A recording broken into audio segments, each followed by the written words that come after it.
And hello, everyone. Welcome. I believe our audio is going. It looks like it. There we go. It is Saturday night. It is time for the weekly dig for anyone new to the stream. This is a live show where we dig into anime, old and new. I'm Brent. These are my fantabulous co-hosts. John. Say hi, John. Hi, John. And Steve. Say hi, Steve. Hello, Steve. ¿Dónde está biblioteca, Steven? Exactly. Ya estoy deshueso. And No, por favor. What? No.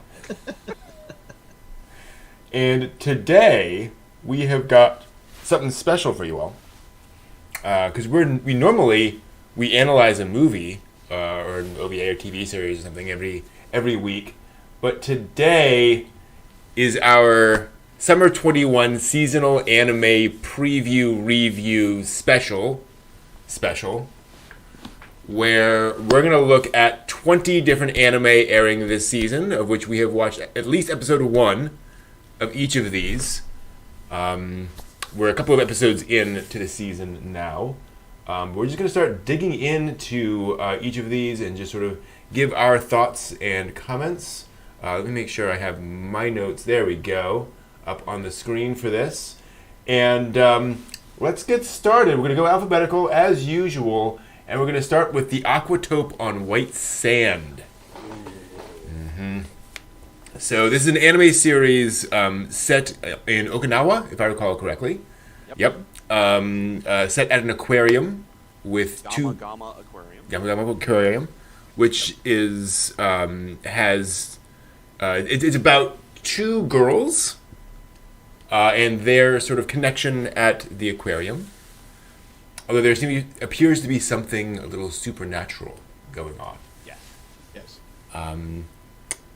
Fishhead boy. Fishhead boy.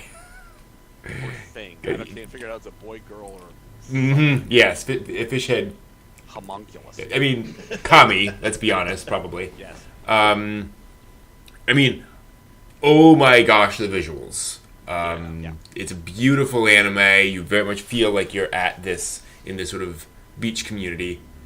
I would say definitely a slice of life healing kind of an anime.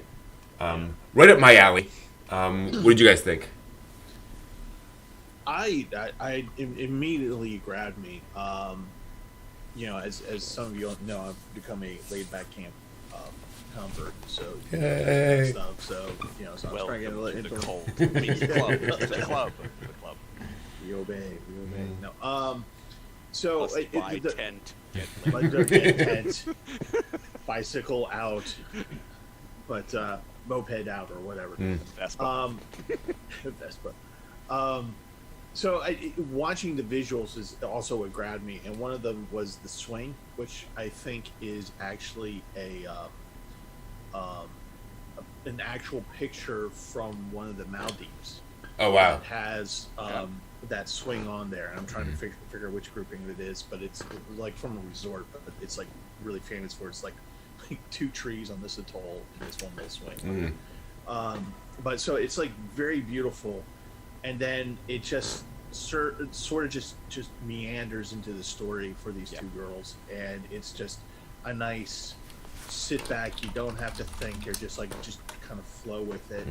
And even though Fishhead Kami shows up, it's still like a very kind of like, okay, well, this is something that's going to affect later, but you don't feel anything like, oh my god, they're going to turn into magical girls or anything like that. This is like this little thing that just goes, oh hey, Fishhead, thank you, and here for that Fishhead are some good luck things, and let me help you make some of these connections. And it's just really nice to watch. Well, my initial with it when I sat down and watched the first episode, I'm like, this is a little slow. Sure. Yeah. And then they got the aquarium moment where I was like, That was awesome. I'm like, wow. I was just sort of riding along like, okay, it's I see where you're going. I'm just run away, do these things, find a new adventure. Gotcha. Okay, holy wow. Okay.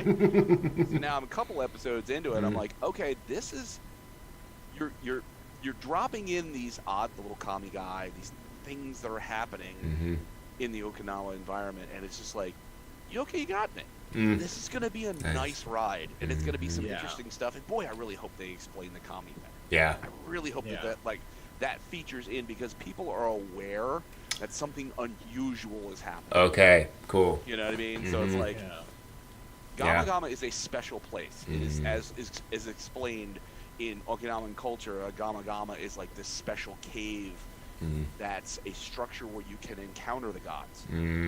So this aquarium is like, there's something about it that's, I just can't wait to see what it means. Yeah. What's gonna happen. That's very cool. Yeah. It's also unusual because it is an anime series dealing with like a career change. With somebody just dealing with a major life event and how to kind of process that as a person, which is kind of neat to see. So often it's, oh my gosh, does he like me or not? Whereas this is a little more adult in that sense. So transitioning from that, we have Battle Game in 5 Seconds, which in case you can tell from the title, is a Battle Royale anime. It's a Battle Royale anime. Like there's not too much it does beyond that twist. Although there is one twist, which I really do appreciate. The main, so everybody in there gets some power, every fighter.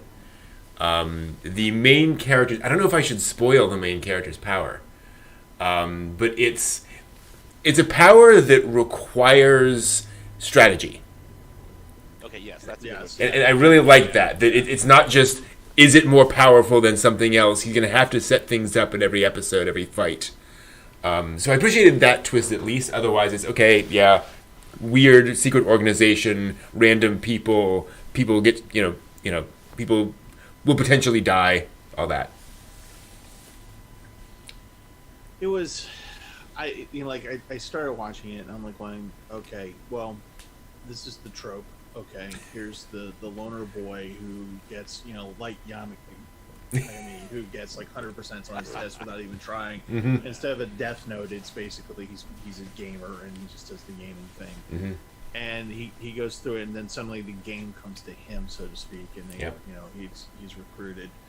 And like even the action sequences in that, I was just kind of like, And then the only thing that made me kind of just go, oh, okay, was at the end of the first fight where she blows a hole in his chest. I was like, going, okay, so she is this cat girl who is generic in every sense of the word, and quite frankly, I find her annoying. Oh, really? I find her very, very annoying, and just I think it was just like almost trying too hard. Okay. And but otherwise, like you said, the twist of having to use that power in a strategic sense, and how it kind of fits that character. Yeah. This was when I read the little synopsis on my anime list, and then today, because of all the things I was doing otherwise, it's like I didn't get a chance to see it. Brandon gave me the rundown. I'm like, shonen. Right. Yeah. So actually, yeah. That does not often rise to the level of my like, oh my god, I see this. Yeah. And to be clear, like it hits on all of the Battle Royale things. It's not that it is a bad Battle Royale. It is just very much Battle Royale. If you want that, it's going to deliver that for you right down the middle. So, if that's your thing, I think you'll really enjoy it. So I find it hilarious that we went from Aquatope, a relaxing anime, healing anime, into Battle Royale, destruction. And it's just like going, okay. Well, and then we're going to go right back with Drugstore in Another World. Yes. Which I could not handle. Really? Yeah, I just couldn't do it. Your notorious objection to ghosts. I know it is. No, it's just the whole thing was just like going, oh my god, this is so saccharine that it's actually hurting my head. Yeah. It's like it's all pastels. Everyone is smiling and everyone's happy, and I really don't know what the conflict is. I honestly don't. I don't think there is any. I'm sure there is none. And it's just like this little wolf girl thing that he saved. So she embarrassingly calls him master, and I'm just like, Yep. Then there's Ghost Girl, who just kind of appears, and then there's all these people that come in, and oh, here's the drug for you, and here's the drug for you, and here's the drug for you. It's very pastel, like Southeast DC crack dealer. Here you go. Here you go. I actually really enjoyed this one because it is just straight healing slice of life. Nothing bad will ever happen. It's just going to be a quiet, sweet ride. Definitely not a show to mainline. I completely agree there, because I think you will get diabetes. But it is very inoffensive, and I mean that in the best sense. It is just very relaxing. I also did find it kind of weird of the wolf girl who, not only does he rescue, they flash back to her just laying there, and he goes, and I rescued her. And they flash forward, like, that's the explanation, okay. Yep. She also, like, runs around in her underwear the entire time, which is kind of strange. But, yeah, it's just very, very, like, it's a backstory is guy gets isekai'd into another world, but he brings with him a knowledge of how different herbs interact and so forth, and so he sets up a drugstore, and people come and get it. You know what? I will say the one moment in that anime that kind of just creeped me out a little bit, but not in a bad way, but just kind of like, oh, okay, that's kind of funny, is the old guy fixing the roof, and the nails just come out of his mouth. I'm like going, okay, great. Yeah, I'm firmly in the camp of, when I've got nothing else going on and I just need like something to, I'm doing my thing, just want to watch something simple, that is going to be a complete go-to, because it does not require you to think. It does not provide you with any kind of complex plot points that you're going to have to be like, oh, I remember that from last time. It's like, oh, hell no. Nope. I just figured out this would be my antidote if I am tricked into watching Higurashi. There we go. There you go. Very good. I'll be like, please, give me the drugs. Give me the wolf girl with the wool pants. Yeah. There we go, Wesley. The plot twist is he was a meth dealer in his past life, and so that's he all knows all how. I think I'd probably be like, yeah, okay, I respect that. That's totally cool. He was Jesse Pinkman. All right, great. Yeah, I would love just the flip halfway through, and something becomes Breaking Bad for the next 6 episodes. I spent so many years destroying people's lives with drugs.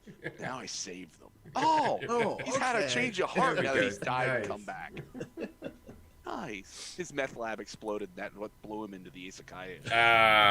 There we go. The tight plotting of an isekai series. Yes. Well, let's wrench ourselves in another direction again. With the detective is already dead. And this is about an hour long. It's a double episode. I love this one. I really enjoyed this one. It is detective anime, which if you've seen detective anime in the past, you know that it's, Agatha Christie. Usually it is not. Things are set up, and we just kind of have explanations. We go back and forth. But you have fairly straightforward protagonist guy who gets roped in with a girl detective, and then things start happening. Let's just say. Yes. And there are twists. There are quite a few twists in this episode. But some of those action animation sequences I want to have on a continual loop in my house. Just gorgeous movement with, action things going on without getting into spoilers. Some really cool moments there. Yes. A particularly notable one spot where it's like, holy wow, that was cool. Mm-hmm. Yeah. So that must have been the part that I did not watch, because I could not make. Really? Yeah. Because I think that was in the first. Was that in the first part? Yeah. Well, it was towards probably the end of the first part when the tentacle comes out of right the side of his head, and I just went, no. Okay, all right. Oh. If you had held in for Yeah. a couple of minutes, you would have been. Yeah. I'm definitely going to continue watching it because I have. I'm into the next several episodes, and it's like, it's got me interested. I'm a little curious at where he is in his schooling time. As it seems to me that if he was like in college, this would be somewhat more sensible. Sure. But that's whatever. Just suspending that disbelief. Anime, right? Yeah, let it happen. Let the thing do its thing. We'll get to age inappropriateness later on in this. Oh yes, we will. Oh goodness. But I mean, I enjoyed the animation style. That one notable real action sequence. It's like, okay, you guys have like given us this in this first half of this, so you better damn well deliver when we get to the other side. Come on. Also, one thing I appreciate is the writing in this being relatively tight, in the sense that there's not a lot of, we were walking down, I saw that thing. You saw a thing? Yes, I did. What did you think I saw? I'm not sure what you saw. What do you think? Oh, look over, the conversations are very much, I need to find out X. Why would you need to find out about X? Because of this thing over here. Well, whatever. And so it's always two people, exploring a topic, as opposed to like parroting things back and forth and so forth, which anime tends to fall into a lot. And they're comfortable thus far, just not having to say anything that doesn't deal directly with what they're doing. Yeah. So that you have a lot of things that I'm guessing they're going to sprinkle in as we go forward that'll flesh out stuff. But a great deal of it is just, it's not part of what they are currently doing at that moment. So it's like, you don't need to be like, oh yes, and we're gonna do this, but it's because this thing that happened to me 10 years ago and blah blah. It's like, nope, it's the thing right now. We're gonna do the thing, and then we'll move forward. Okay, gotcha. Yeah, I respect that position. And I would say it's maybe PG-13 violence, sort of, general. Yeah.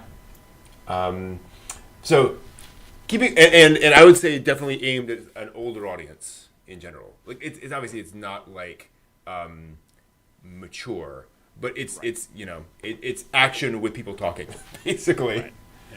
Yeah. And then we have a little bit of an alphabetical switch up here. The case study of Vanitas, which is I walked right past. Yeah. Two vampire guys in. Oh God, this. Steve hated this season. Kidding. Steve, control your enthusiasm. It's just leaking out everywhere. Two very, very handsome vampire guys. I will lead with that.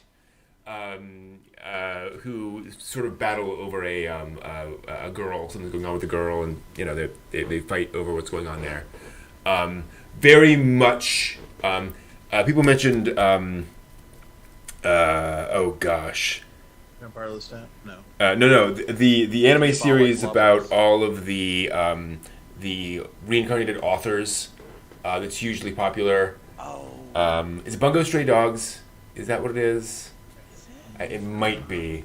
I feel bad for not knowing this because it is like absurdly popular. That might or might not be it. Yes, that's it.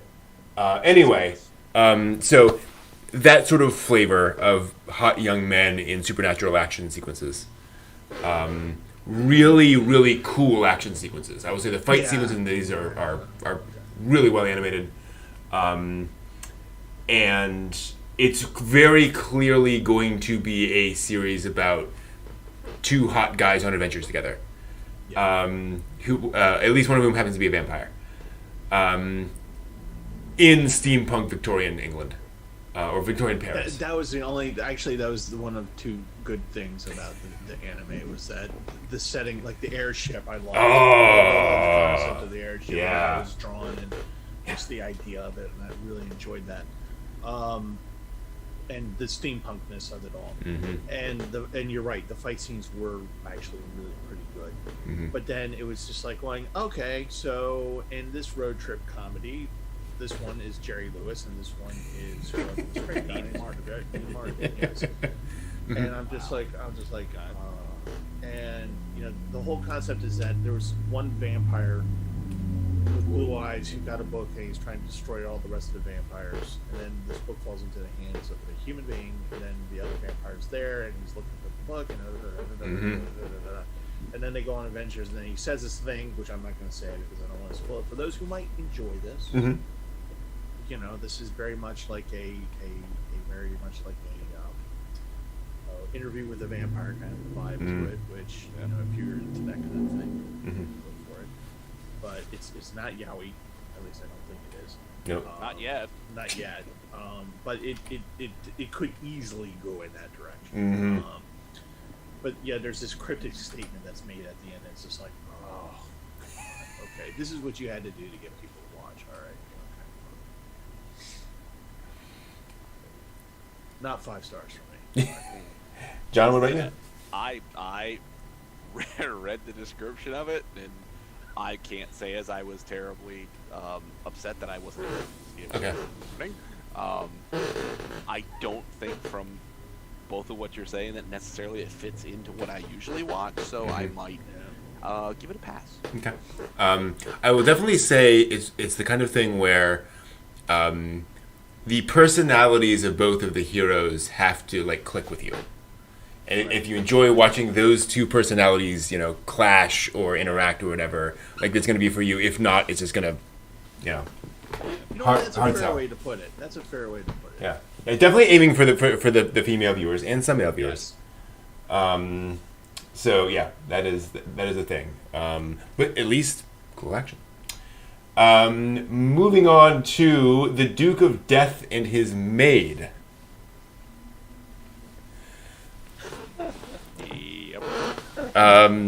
So this young man, I actually looked up Wikipedia, and his age is never mentioned, which I think is interesting. Makes it a lot less creepy. Right.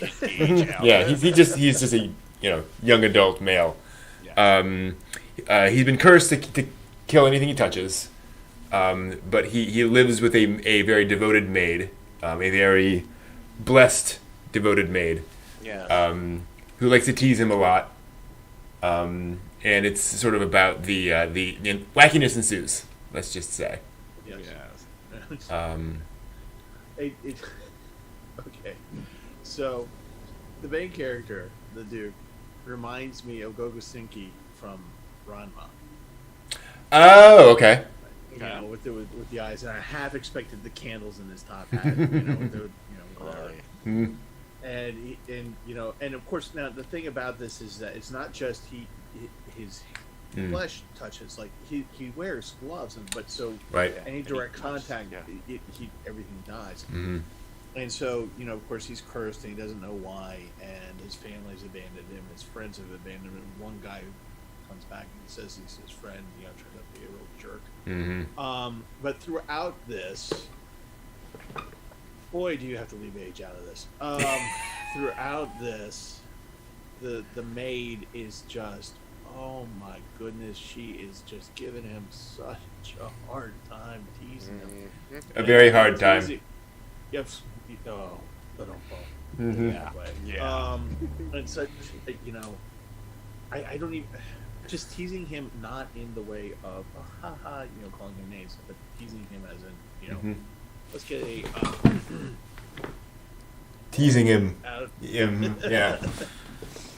And it's just so obvious, and it's just it's like the animation is just geared towards, and that's the other part is that you see her face, that's what you see, and then you see her endowments, and that's what you see of her, literally. Yeah, that's about it. And thigh. And the the was it territory, the the forbidden Oh, territory. the absolute absolute territory. Yeah. Territory. Yep. Yes, it's the absolute territory. You see a lot of absolute territory. Yeah. And then you watch this and you realize, oh god, oh no, please tell me that they're adults. Because you watch this and you're just like going, oh my god. Like I could just see the police like knocking down the door and going, you're under arrest. It's so not appropriate. But I laughed. Yeah. I was gonna say I was interested in the animation style of it. Yeah. It's like unique. It was really interesting to watch the how the character modeling worked and how they were moving things around in the space.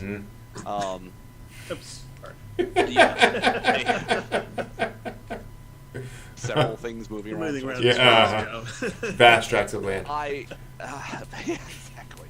I want to know more of it.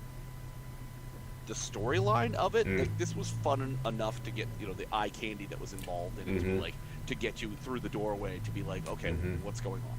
So I'd like to see some more of this to see where is this going to go. He has an inkling about the words he can remember, how he ended up with this condition, and it's like, so you're going to have, presumably this is going to go that journey to figure out how this did happen, and it's like I'm kind of curious, because why can he not touch things while he's wearing gloves? Like that's kind of a Anna Paquin, X-Men Rogue. Yeah. She wears gloves to protect herself from touching anybody and taking their powers. So it's like the first time he touches something and it dies, and it's just like, wait a minute, he's wearing gloves. You're wearing gloves. You should be fine. I'm like, oh boy, okay, this is a different kind of take on that. So I'm curious to know where it's going to go. Yeah, and the thing. Go ahead. I was going to say, to answer your question, Wesley, in the chat, all we know is that a witch cursed him with this curse. We don't know why. The thing of this anime is that there is a very intriguing story that does grab you, and it does have a sweet ending to the first episode. Sure, yeah, definitely. And you do want to know more, and you do want to watch, but then, at a certain point, for some of us, we go, okay, are we past this part of it? I'm sure not. Are we going to get more of that? Because we probably are. That's actually a great... It's the lore that's kind of in there. Yeah. It's a great point. Like the first episode hits a pretty wide variety of emotional tones, where like there's the goofy sort of sex comedy stuff, but then there's also like his depression, the fact that like nobody wants to be around him, and then also kind of the backstory stuff of what is actually going on with his family and why are supernatural curses just a thing. Yeah. So there are a lot of different directions they could go with this, I think, tonally. Somebody should be calling in a shaman for this. Yeah. Shaman King. Hey, there we go. Dun, dun. And speaking of magic and stuff, we moved to another isekai series from this season, The Dungeon of Black Company, which seems to be this year's commentary on the Japanese work culture. Don't get me started. So very subtle. It's very subtle. Yeah. Oh, yeah. Sort of like a I head. I'm like, is the bruise gone from the 2x4 that smacked me with, labor strife? So basically, guy gets isekai'd. Ends up he managed to sort of get a lot of great investments when he was in the real world and didn't have to work, and then ended up in a fantasy world where he's working for the man, and 16 tons. What do you get? For those that's an obscure reference for the vast majority of people watching this. But anyway, working in a mine, deep in debt to the company, and then finds out various ways that he can make more money by exploiting the workers, basically. Right. Like the lessons were not learned. No. No. The lessons were not learned. So it starts out with him taking a shower with a butt shot that we didn't need, right? Mm-hmm. And then he comes out and he explains his backstory of how he got rich and all this stuff, and he wants to live the life of a sloth. Like he just doesn't want to do any work, and so it goes into this isekai world, where a magical isekai world, where there's half lizard, half men, half whatever's, and so then he figures out a way to make more money. So that's what he does. And like it, again, exploits the workers, and it's just like going. I'm like going, okay, so basically, I think the isekai is about you learning a lesson, and you're not learning it right now. And right now, yes. Right now. So further on, he'll probably figure it out. And he makes friends with the big dragon baddie that turns into, At least we have a dragon loli. I mean, dragon loli. Yeah. If you can't have Kana, you might as well have pretty much. Yeah. Right. Much. And it's just, I mean, it's not a horrible. There are laughs in this. There are funny things that go on in here, but it's just kind of like the first person he recruits, he just recruits them because you're no threat to me whatsoever, so that's why I'm going to recruit you. You don't have like any friends. This guy has this right. This guy has this wonderful little monologue. This half monster is like, "Thank you for choosing me. I know I'm not that bright," and he's going through this whole thing, and you think, well, you have hard work and determined. No, it's just like, no, you're a schmuck, so that's why I hired you. Yeah, a lot of love there. I still think it'll be a fun ride. I'm gonna hang with that one for a fun ride. And see how it goes. I think it's one of those shows too. It feels like that first episode was very much set up. Yeah. And so I think once we get 4, 5, 7 episodes in, it'll kind of hit its stride, and it'll find its level. And he might get his learning moment, Steve. You never know. Yeah. Could happen. Could happen. As long as it drives comedy, I don't care what happens. Pretty much. And then we have, to switch over, another comedy, but a different kind of comedy, Girlfriend. I laughed a lot at this one. I did too. Partly because, to be clear, it is very much playing off of romantic comedy tropes. Oh yeah. That is its shtick.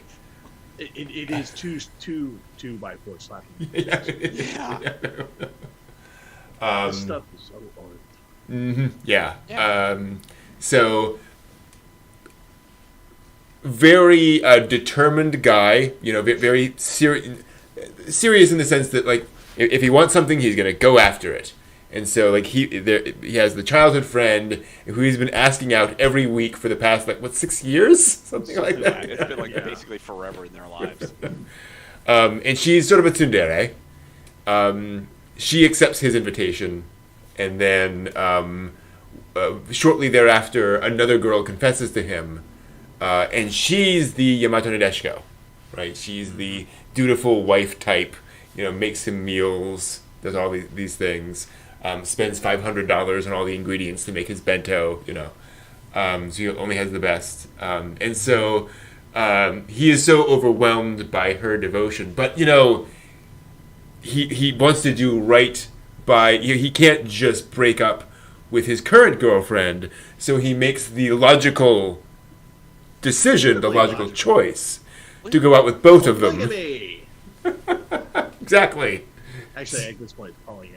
Exactly. Yeah. So he basically proposes to both of them openly and says, I should date both of you at the same time. The thing that made me laugh at that point when he did that was her reaction, the original girlfriend's reaction, which is just like, oh my god, what are you saying? And then she looks at the girl and she's like, you're so cute. Oh my god. I'm just going, oh, okay, here we go. Here, the ride has started. Okay, we're about to go over the top and go down. And isn't it convenient that he has no parents there? Right. They can all live together. It's great. And he calls the little girl's parents. Little girl, that's a bad way. The stature little, not right. Yes. Exactly. Calls her parents and says, "Oh, it's okay if she stays with me," and the parents apparently are okay with that. That's cool.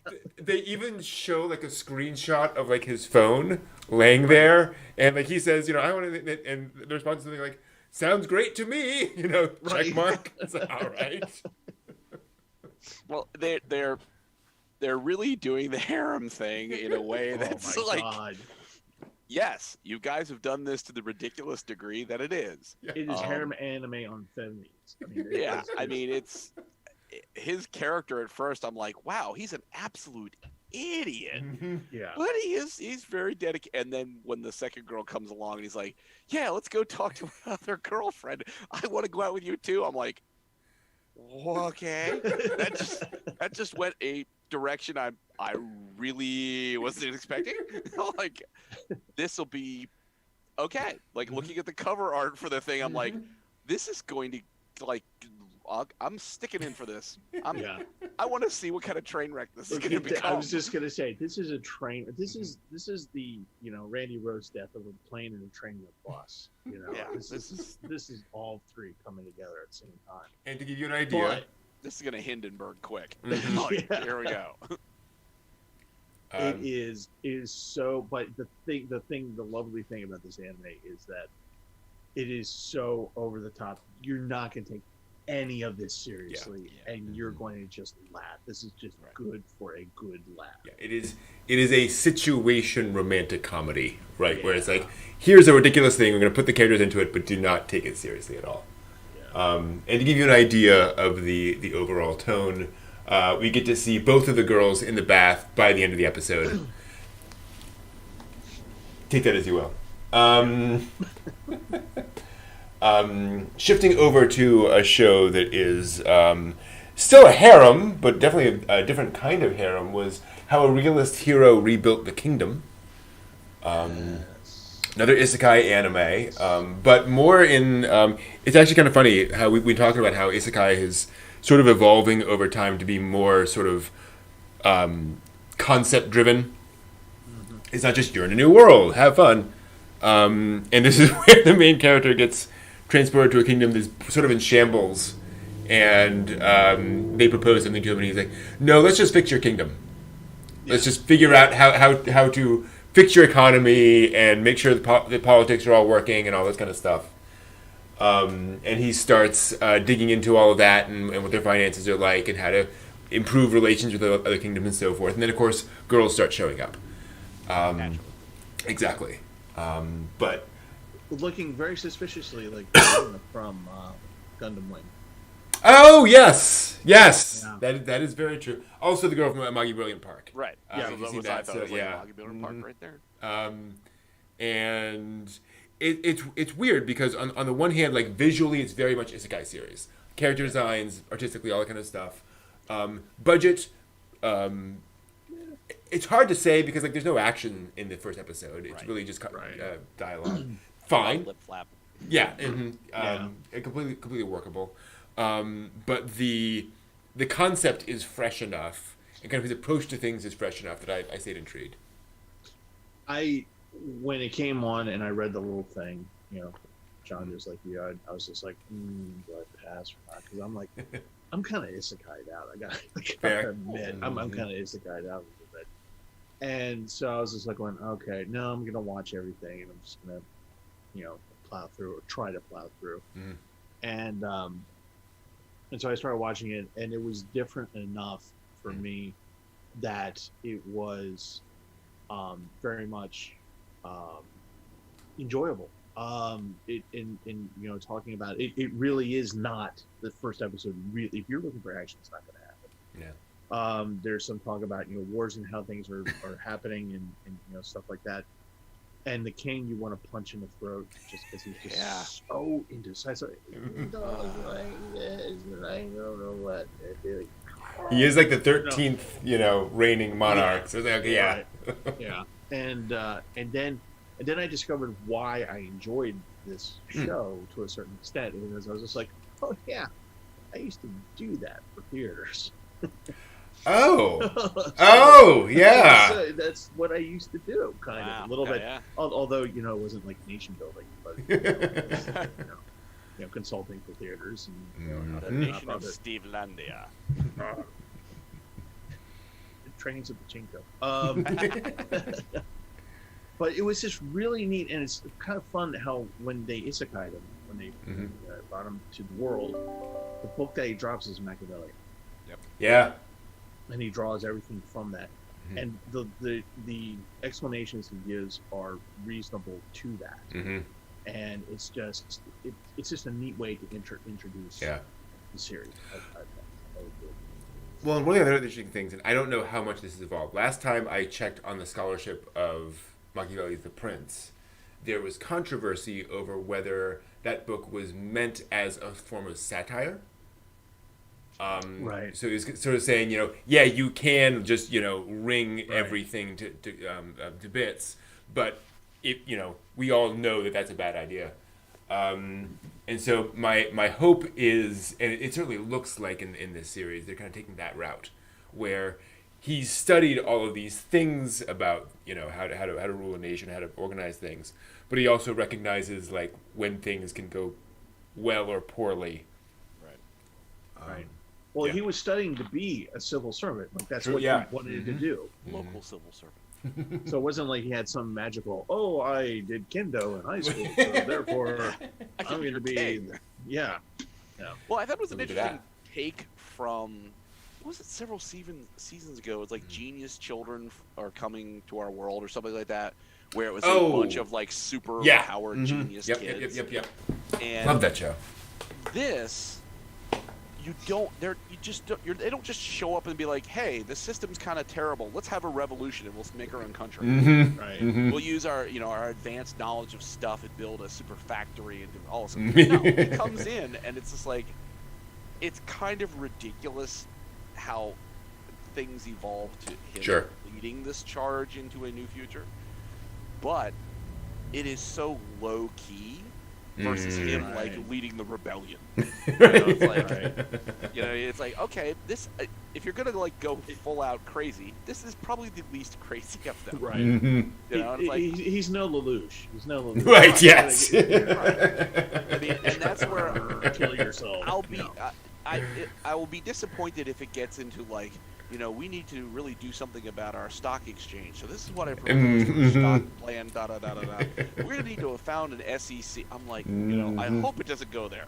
Yeah. Because then that's going to be, as I think it's you, Brent, it's like Kraft Lawrence and Holo in Spice and Wolf, when we learn about medieval exchange rates and trade. After a while, it's like, wow, I know a lot more about that than I ever wanted to in my daily life. So I'm hoping they're going to take a road on this where the entertainment value outweighs the, like, let's talk about the restructuring of, like, civil servants in, like, a kingdom. They're like, Yeah. So I look forward to see where they're going to go in the next several episodes. Yeah. And I do think they did a good job of assuming it goes there, but I have a very strong understanding and feeling of what the show is going to be like moving forward. Like, it doesn't feel like it's going to go in a weird direction from here. Right. But who knows? Maybe he'll become Lelouch. Lelouch. Of some big action. Yep, sure. I mean, there is that dangles overall. There's going Definitely to be big action somewhere in there. But it's going to be an interesting build up to that action to see how we iron out the wrinkles. Faints within faints within faints. It'll probably involve one of these several Moe girls that are sort of circling around him. Yes. May involve a proposal of marriage. Oh. Speaking of action, not a spoiler. I don't know. Just everybody knows. I don't know that. I'm just saying. Speaking of action, the Idaten deities know only peace. Your Dragon Ball Z of the season, ladies and gentlemen. The Idaten deities know only peace. It is basically 4 kids, although they're like 200 years old or something, are the inheritors of a long-standing tradition of this demon seal. A bunch of demons have been sealed behind this seal for 800 years, and these 4 kids have been set aside to defend that. But it's been 800 years before since anything's happened, so they're a little lax. They're a little relaxed. They haven't really been as effortful as they could be, and so of course the demons show up again. So it is very much, they can run around the world in 2 hours. They can fly. they can do all that kind of stuff. They can drop kick a minotaur. It's that kind of a thing. Very, very fun, ridiculous shonen series. Again, very Dragon Ball Z, but really high budget in terms of the amount of action, animation, and movement. There's just tons of fights in this. Naruto, Shaman King. It actually felt a lot like Shaman King sort of artistically. And I think the reason it got adapted is because the manga is at least illustrated by the illustrator of Miss Kobayashi's Dragon Maid. Oh. Yeah, and so I think they're kind of adapting all of those now. Okay. Fair enough. But just peak shonen, pretty much. And I don't think you guys got a chance to. Yeah. Totally missed this one. Yeah, and it's possible this is one of those like something that came out like last season that I missed or something, but. Yeah, I saw the little description of it when you told me about it. I'm like, I'm not gonna be sad I missed that. Again, shonen. Just Sure. Yeah. It is precisely that. Moving on to kageti shoujo, which is a shoujo series. Imagine that. Sorry. So for those familiar with the Takarazuka Review, or for those not familiar rather, the Takarazuka Review is a century-old theater company in Japan that has an all-female cast, and they put on musical theater productions. Basically, been doing it for a very long time, very storied, and a lot of shoujo sort of came out of plots of Takarazuka Review shows. So The Rose of Versailles, for example, was big into Takarazuka Review and has been adapted. Osamu Tezuka's Princess Knight, I believe, was inspired by Takarazuka Review stuff. And this anime is about two girls, well, a bunch of girls, but two girls specifically who are coming into the new crew of it's got a different name, but it's exactly that in the anime series. And the two girls, I don't have to spoiler to say, one of them is the bright, cheerful, upbeat girl who's just, bouncing around, having fun. And then the very serious girl with a difficult past who's kind of trying to get past that past, so to speak, and is basically Rei Ayanami. And the two of them...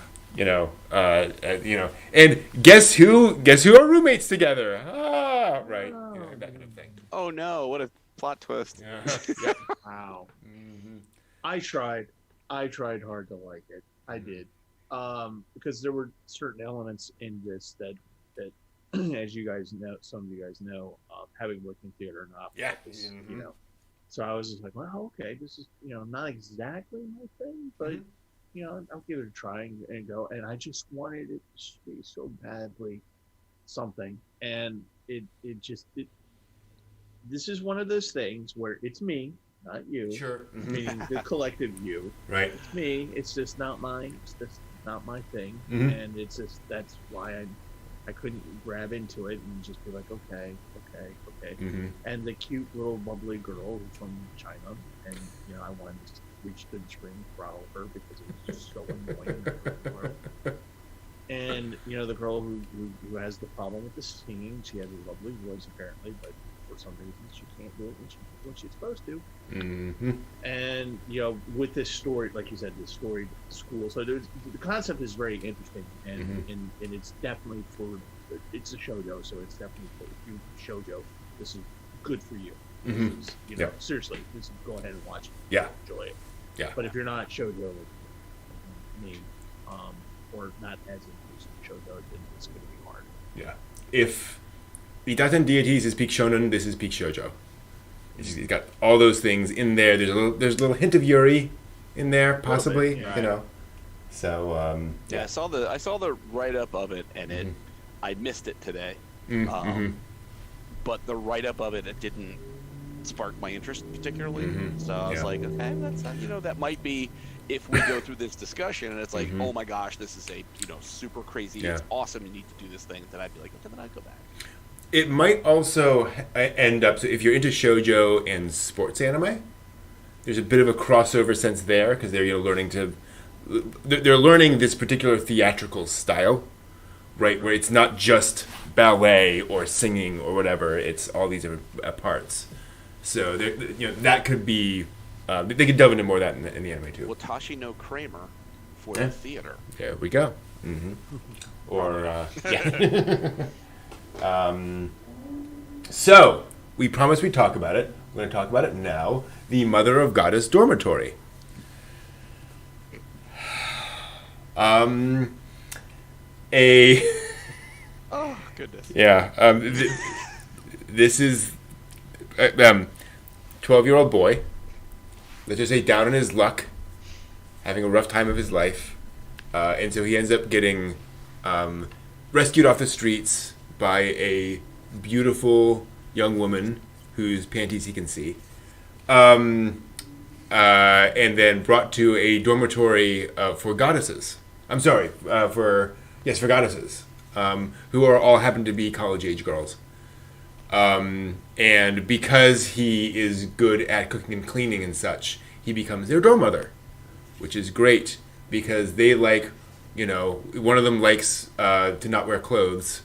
And yeah, it's that. It's very much that. Yeah. He literally, when he walks in, it's within 30 seconds. He's walking into the bath, and there they all are in the bath. Oops. Thing. Yeah. And the camera kind of lingers. And on the one hand, like John and I were talking about this, and you made the great point that if he were 14, it would absolutely be like the fantasy, right? He's a little too young for that. Yeah. And yeah. Well, it's also it's like Seikun Women's University dorm. Yeah. Oh, the university hiring standards are wonderful. You hire 12-year-olds nowadays. Oh, good. I'm kind of glad I didn't see this one. This one skipped my radar. I totally didn't come across this. This one's by the way on High Dive, not Crunchyroll or That's why. Funimation. Okay, So yeah. I just take Yeah. It should also be pointed out. Why couldn't I have gotten that job when I was 12? Full detail. Because you probably didn't want everybody to end up in jail. Right. Just saying. From the waist up, you will see everything. To be clear, the High Dive version has some steam, but not enough to cover that. And there's plenty of versions that don't have any steam at all. Yeah. So that's a thing too. Yeah, I just couldn't stop being creeped out by the premise. He's constantly getting embarrassed by this, and again, imagine if it was gender swapped. Imagine if it was a 12-year-old girl surrounded by guys who were, getting naked around her. It's like, no, uncomfortable. So that's that. I mean, I've watched some where it's like the ridiculous premise is there. What is Love Hina? Yeah. Like he shows up and isn't it like his aunt's boarding house? I haven't seen it. So I'm the manager. Yeah, That's what it's he like screams over and over again. I think he's a college student, isn't he? Yeah. He's a Ronin. He's in Tokyo U to fund his loan. Right. So you know what I mean? Like I'm familiar with this Sure. this formula. Yeah. I know how this works. For the love of me, why did you dial him down to 12? Yeah. No, it's like you Well, could have. In fairness, it's because that way, if he's young enough to not potentially actually act on it, Anything. right? Yeah, I think that's enough. right. That's the intent, but it's no. It doesn't work. Sounds like. Yeah, I mean, there's a lot of problems with just him being there and being the expert cook and house cleaner Yeah. at 12.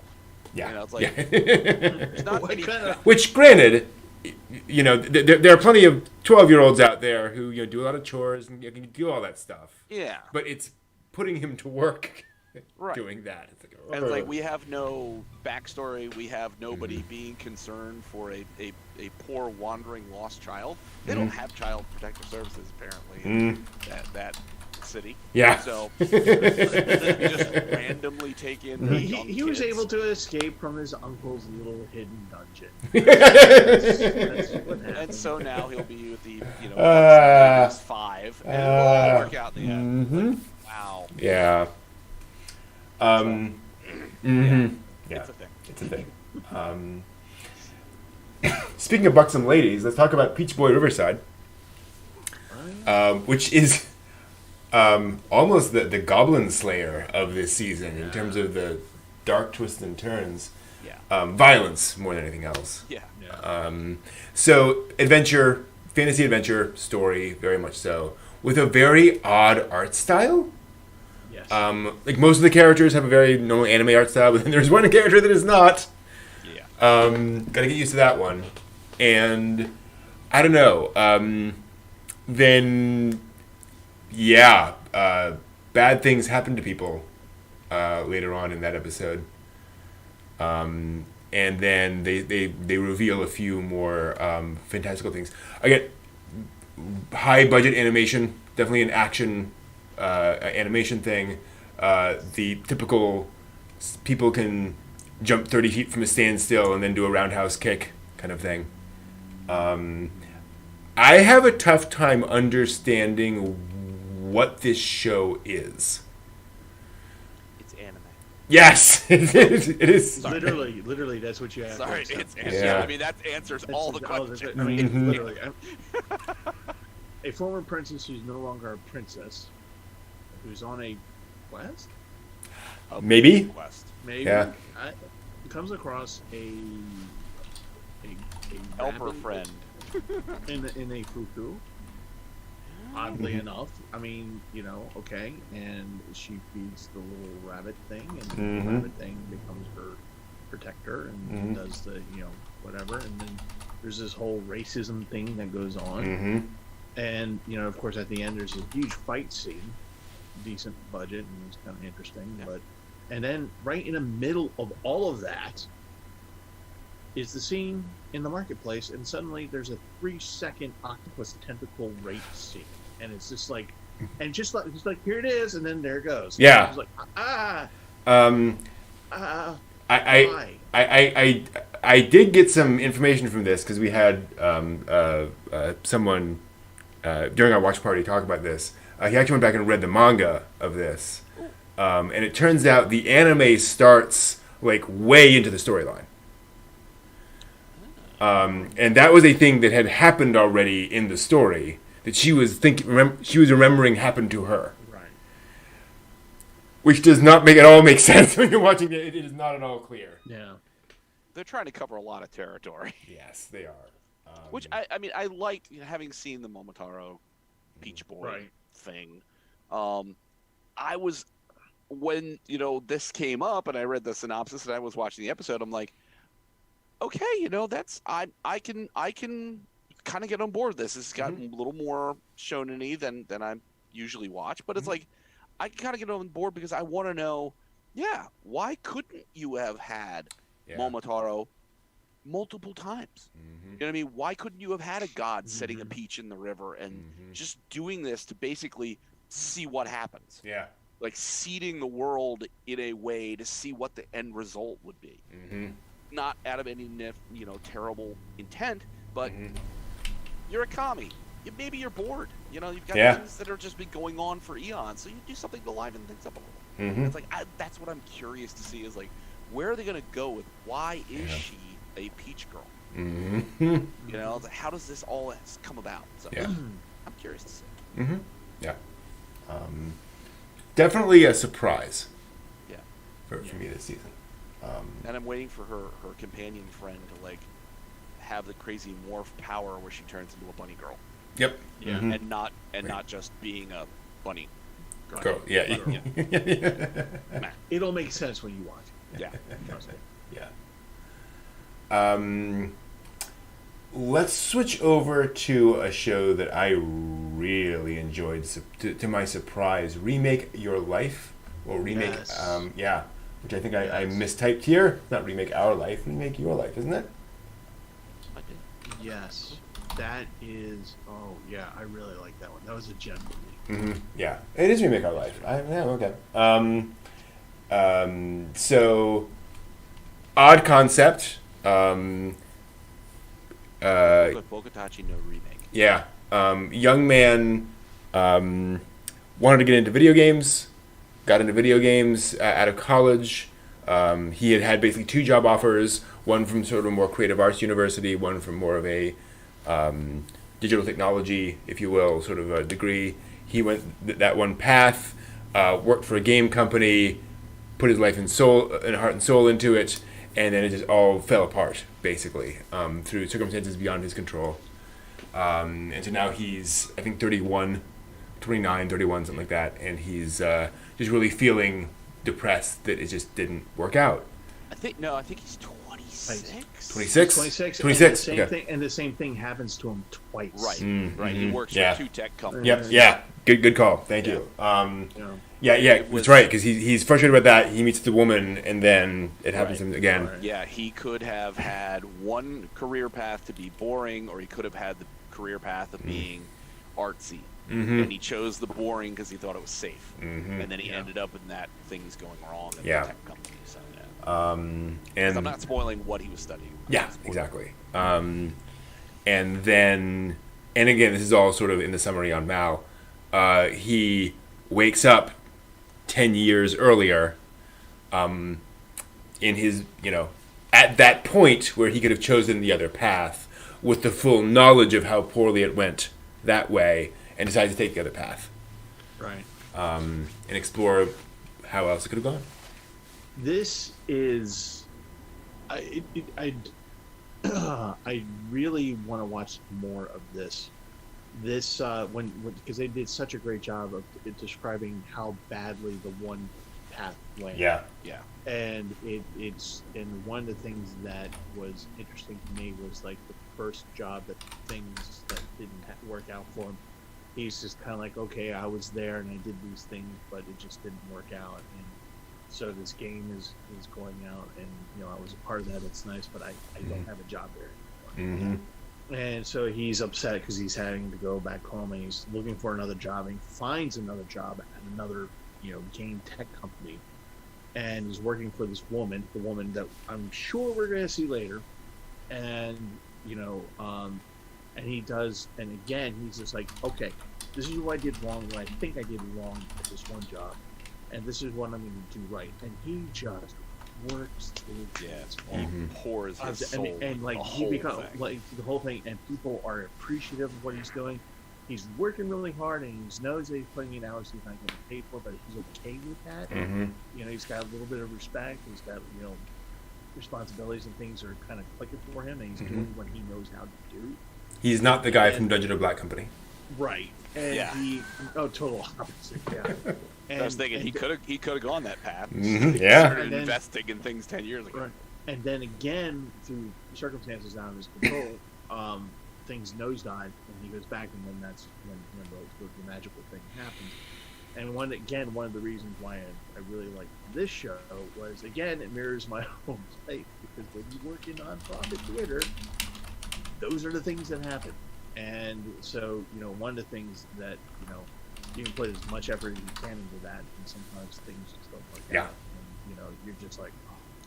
And one of the best parts, but what they did very accurately was just like everybody just kind of sitting there going, what the hell is all this for? Yeah.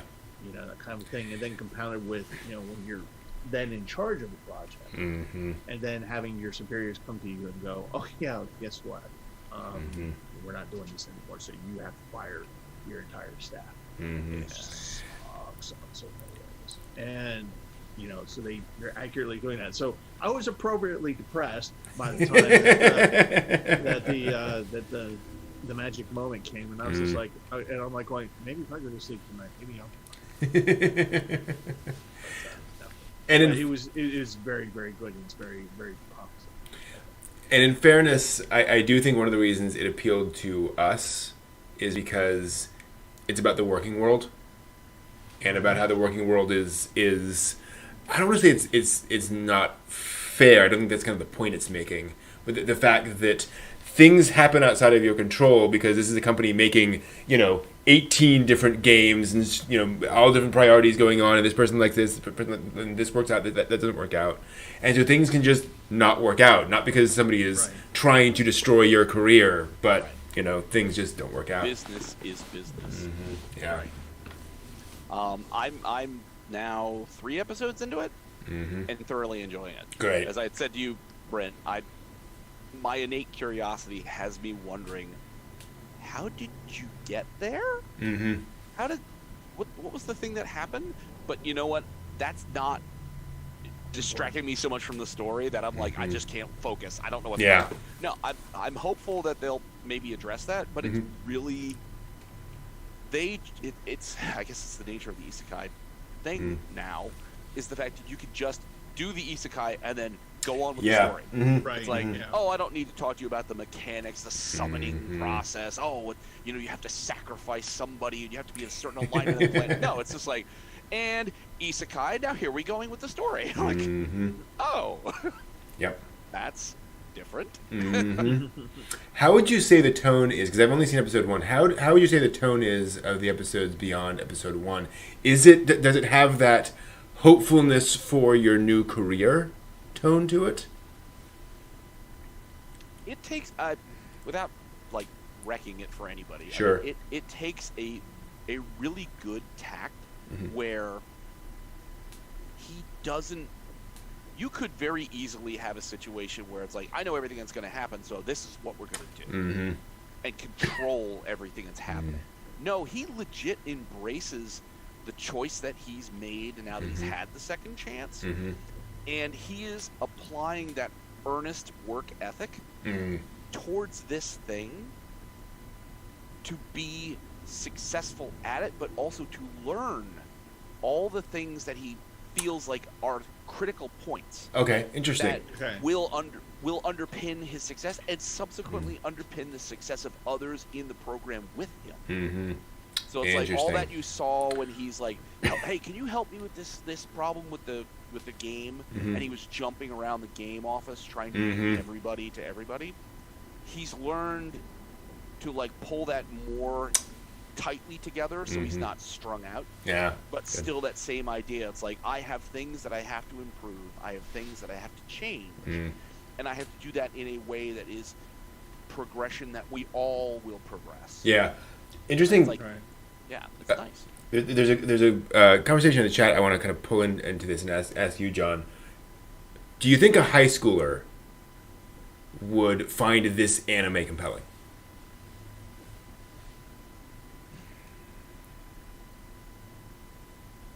Do you want my nice answer, or do you want the real answer?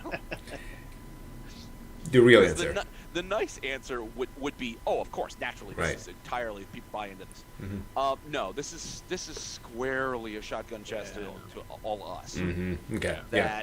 It's 10 years, so that's a short time period. But I mean, just dial that out, and just everybody who's an adult, everybody who's worked crappy jobs is working a crappy job, and has had those. Has had those moments of, gosh, here is a point I can think of in my own life where if I just turned the other direction and been able to say, you know what, I know what happens if I made that choice.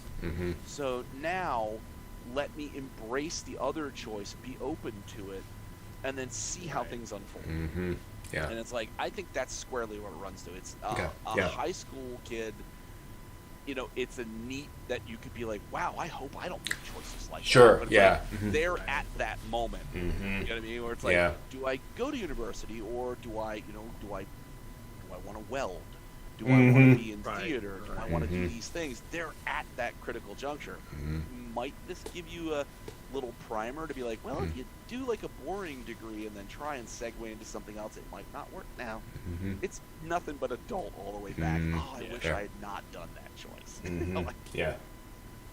Yeah, a real anime gut shot series. Yeah. What Wesley calls it, and I think it's a great way of putting it. Speaking of gut shots, let's talk about Seirei Gensoki Spirit Chronicles. Oh boy! So this is about a guy who's in a bus that gets hit by a. No, he's in a bus that gets hit by a train. Yeah. Gets isekai'd. To give you an idea, there's like a kid on the bus when it happens, and it's clear she did not make it out of there. Yeah.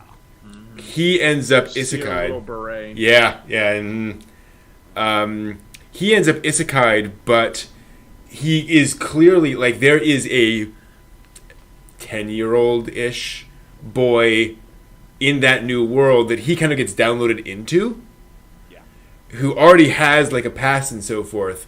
And so the boy is suddenly remembering all of these things about Japan, but he is the boy. He's not the Japanese guy.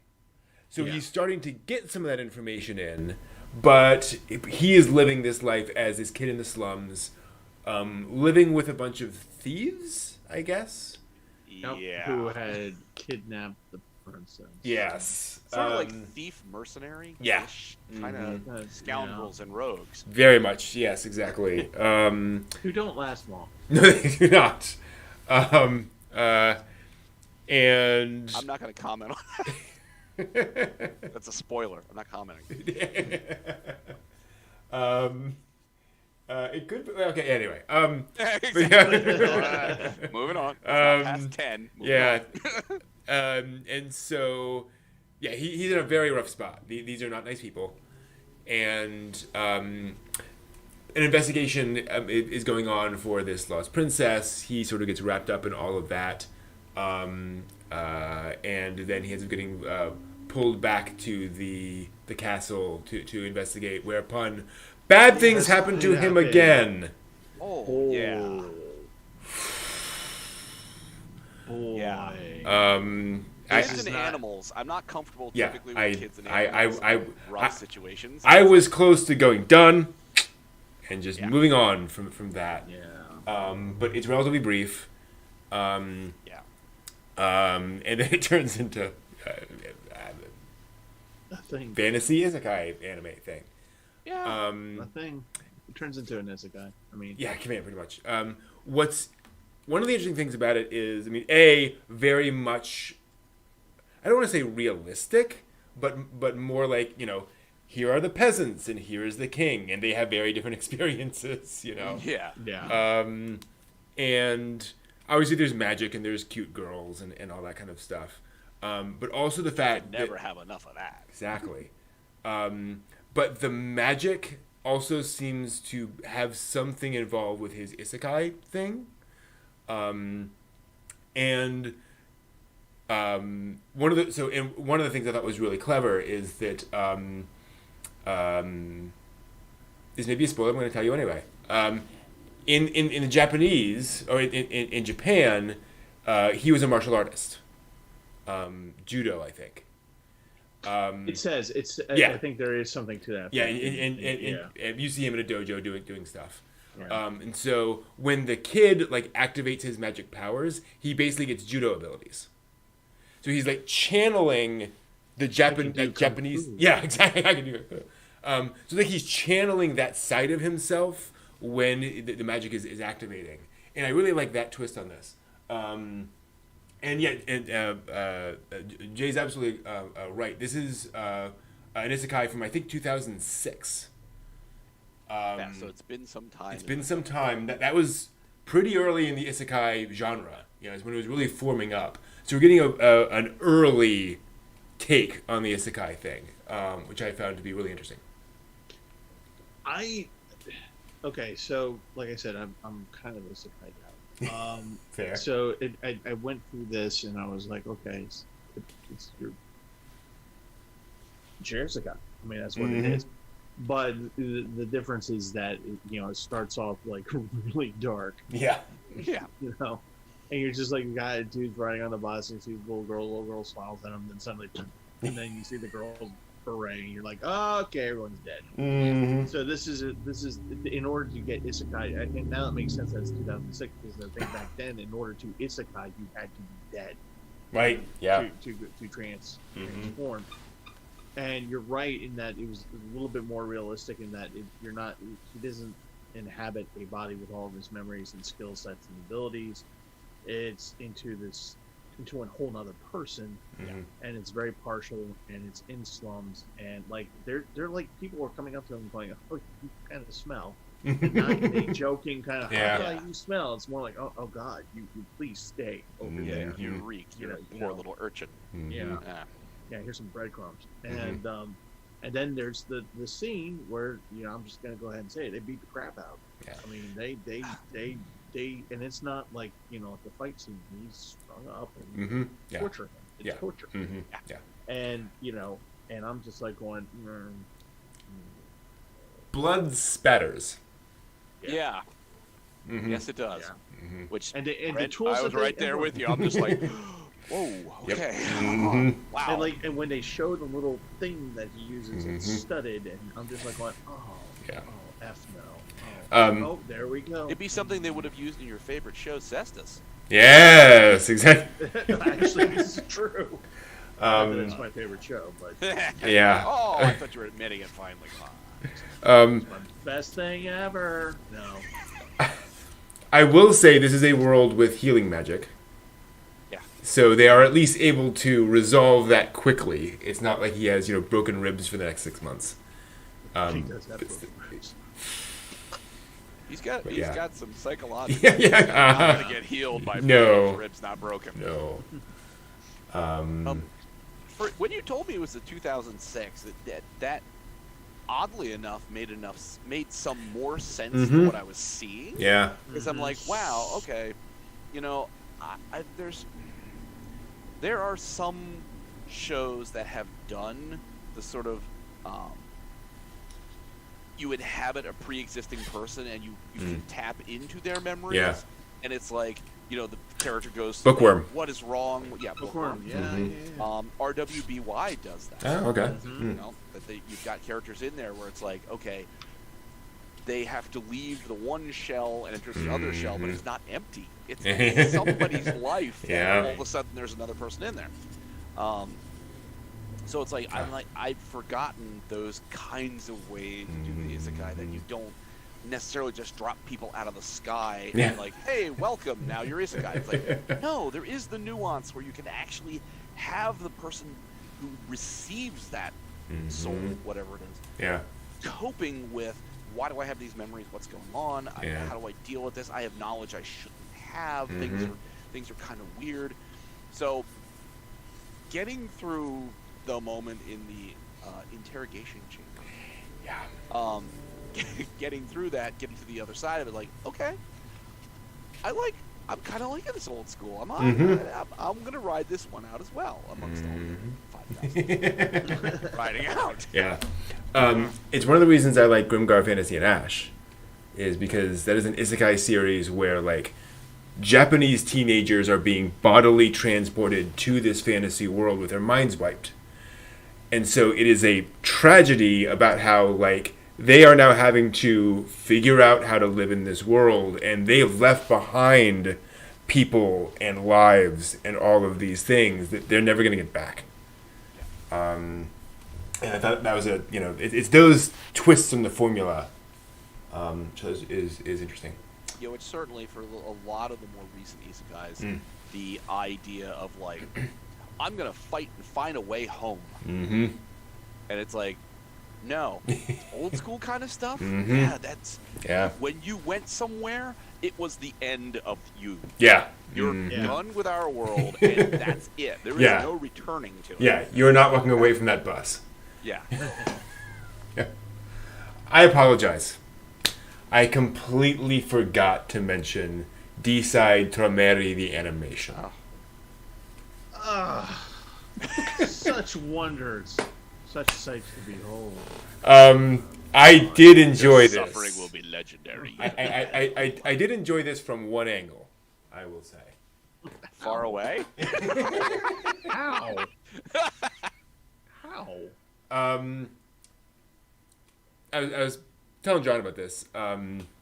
The guy who runs JList did an article a while back where he was pointing out that if you make a mobile game that is remarkably successful and you suddenly have a lot of cash, one of the things to do with that cash is to commission an anime series as kind of a gift to the fans and as kind of a celebration of the game and all the characters and so forth, and also as a convenient way of avoiding tax liabilities. Because you can pour lots of money into an anime series. Well, lots of money. You can pour money into an anime series, and that's money you have now, put somewhere, and you don't have to pay taxes on it the same way. Bit of a tax write-off, right? Yeah. As a 24-minute commercial for a mobile game, this was a really fun, just big action set piece of just constant fighting things for 24 minutes. Here's every character. You get to see every single character in the main thing in that first episode. You get an introduction to the world. You get all those kinds of ideas. And the reason I say this is that, let's be honest, Pokemon, right? That's the video game that they're showing in anime form, right? Like, this is the thing they do. Pokemon bite people in this one. Yeah, very much so. So I should point out, it's all CGI, and really well done CGI. I never had any problem with the movement or the action and so forth. The posing of the characters is really cool, and very artistic in terms of the lighting of the city and so forth and so on, the visuals. That said, you've seen monkey chunks. You've seen all these characters before. You've seen the setup before. It is, fighting monsters from another world in things. There is nothing here that will. There is nothing here that is for people who do not love the mobile game. I think. Right. Yeah. I actually put it in my notes. If I was a gamer, maybe enjoy this. Yeah. But I'm not a gamer, and therefore it goes monkey chunk. Yeah, I watching it. I'm like, wow, the rigging's amazing. Mm-hmm. I mean, they've really got everything moving in this space. I'm like, now do I use the mouse to control this? So what's the attack sequence? Is it WSX? Yeah, I mean, I'm glad I saw it. I'm glad to see the state to which you can really drive animation with this CGI. Mm-hmm. It's wonderful, and I'm good with one episode. Yeah. So got the most of it. I'm like, yep, that's the thing. Thank you. Actually, that's a great point. It might be worth checking out also as sort of a CGI showcase. Right. Yeah, if you want to see how far CGI has sort of come from an animation perspective, there's some impressive stuff there. Speaking of video game adaptations, let's move from there to Scarlet Nexus, which is a video game adaptation. Various characters in a near future-ish world where the other are attacking, and you have characters with, I think, 3 different classes: telekinetics, psychics. I'm sorry, psychics, Pyrokinesis, and pyrokinesis. Yeah. Actually, there's a lot of them. There's like ones involving elements, air. There's one. There are those that are psychic, and you have clairvoyance. Clairvoyance. Yeah, that's true. And, and telekinesis, and they weirdly say that telekinesis was kind of like the weakest one or something. Yeah. No, clairvoyance. It was Okay. clairvoyance Mm-hmm. because they're like, "Hey, I'm a pyro, whatever," and then I do air, and then it's like, then they have the girl who's like, "I do, no, we understand, honey. It's hard to explain clairvoyance." Okay. I knew you'd say that. Oh. Yeah. And So the others are very interesting. yeah, no kidding. Yes, they are. That's like nightmare fuel for my death. A bouquet of flowers inside of a Corset. corset, and like Cabaret. I half expected Cabaret to be playing. Yeah, that's a hell of a way. Oh God, that you haven't know that. Sorry. For you youngins out That concludes the song and dance. But I was okay with this. It was fine. Red go. Go ahead. I was okay with this. It was fine as far as action goes.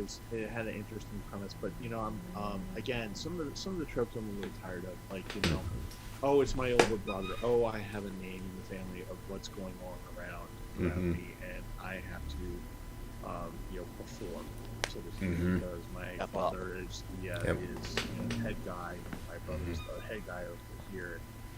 But I did think it was interesting, like how the actual politics of it actually leaked in, and like they had the little speedster girl come in and push him out of the way of the camera. And the interview.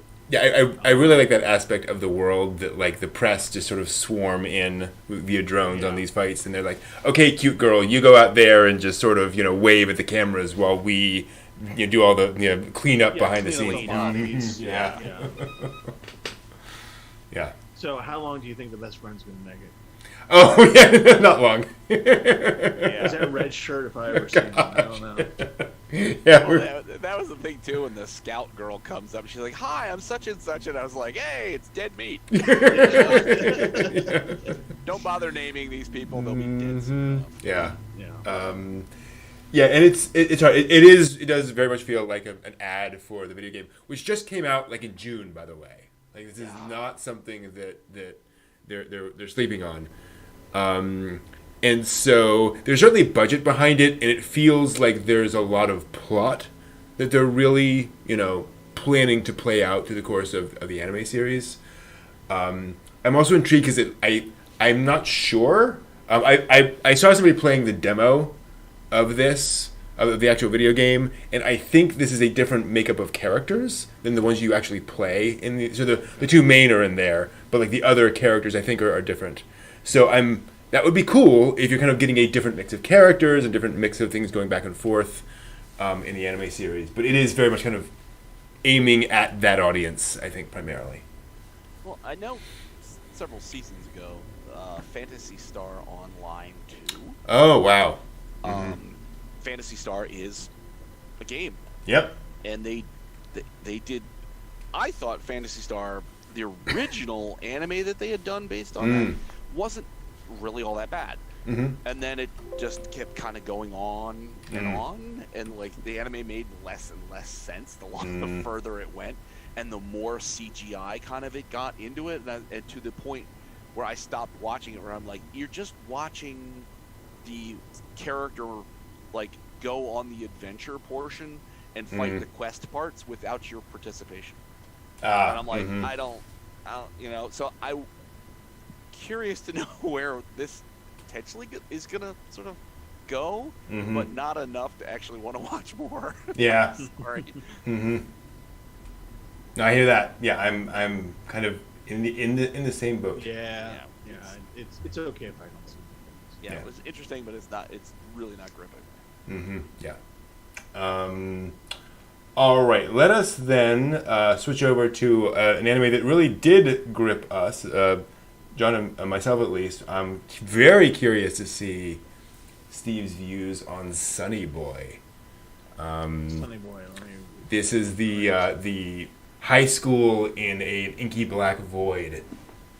Loved it. Oh. Loved it. There's so much going on here. There is so much going on. Okay, so yeah. So, so nobody knows.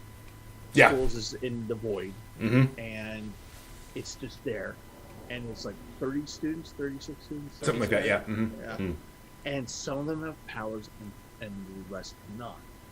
And it's very much Lord of the Flies type of thing going on here, and it's just very much of the haves and haves not. People trying to control, and these are all students, and how some of them, like one particular character, you're like Cap, you're like, oh, he's kind of like a nice guy, and then he turns into something else. And and he does what he does, and you're just everybody's nice until you cross them. until you cross them. Yep. Yeah, literally and figuratively. And then, nice. Yeah, and then it just goes into this. Oh, look, the thing is sinking, and look, there's an island, and it's just this one. Yeah. Oh my! You're just like ah. Yeah. I want to know. Yeah. Why. Yeah. But they bring up very interesting premises, like cell phones work. Yeah. But they know that they're not in the world. Mm-hmm. They have a Nyamazon. Right. Which is apparently arrived without any issues. And, people are like hoarding food and doing all these different things. And again, they're like, it starts with people breaking rules. And people just getting in the way, then just going, I just wish they'd stop. Well, they have power, so, what are you going to do? Mm-hmm. And I love it. It's so good.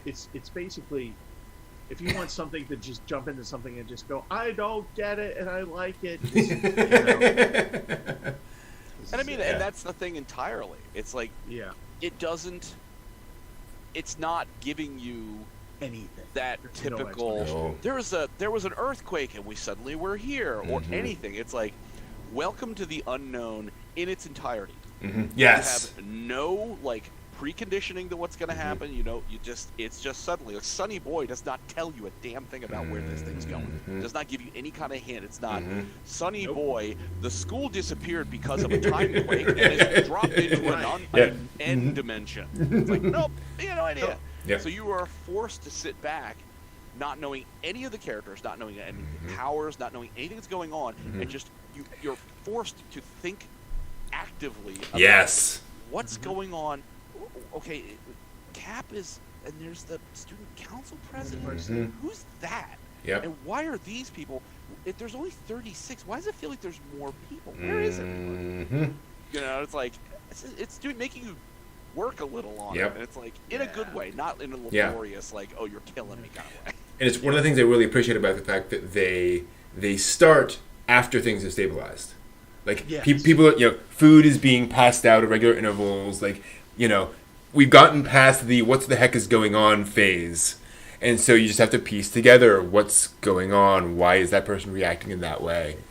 It's really cool. There is a strong reference in this to a manga called The Drifting Classroom, which is a manga from the 80s, I think, 70s, I think, which was one of the...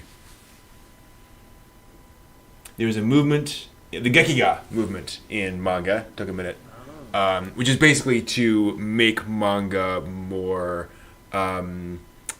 serious, more adult, and so forth, and deal with real issues.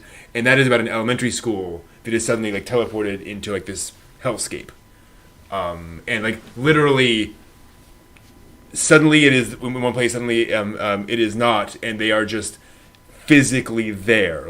All of the the water lines have been cut, electricity has been cut. Right, it is just the physical thing there, and so it's a question of food.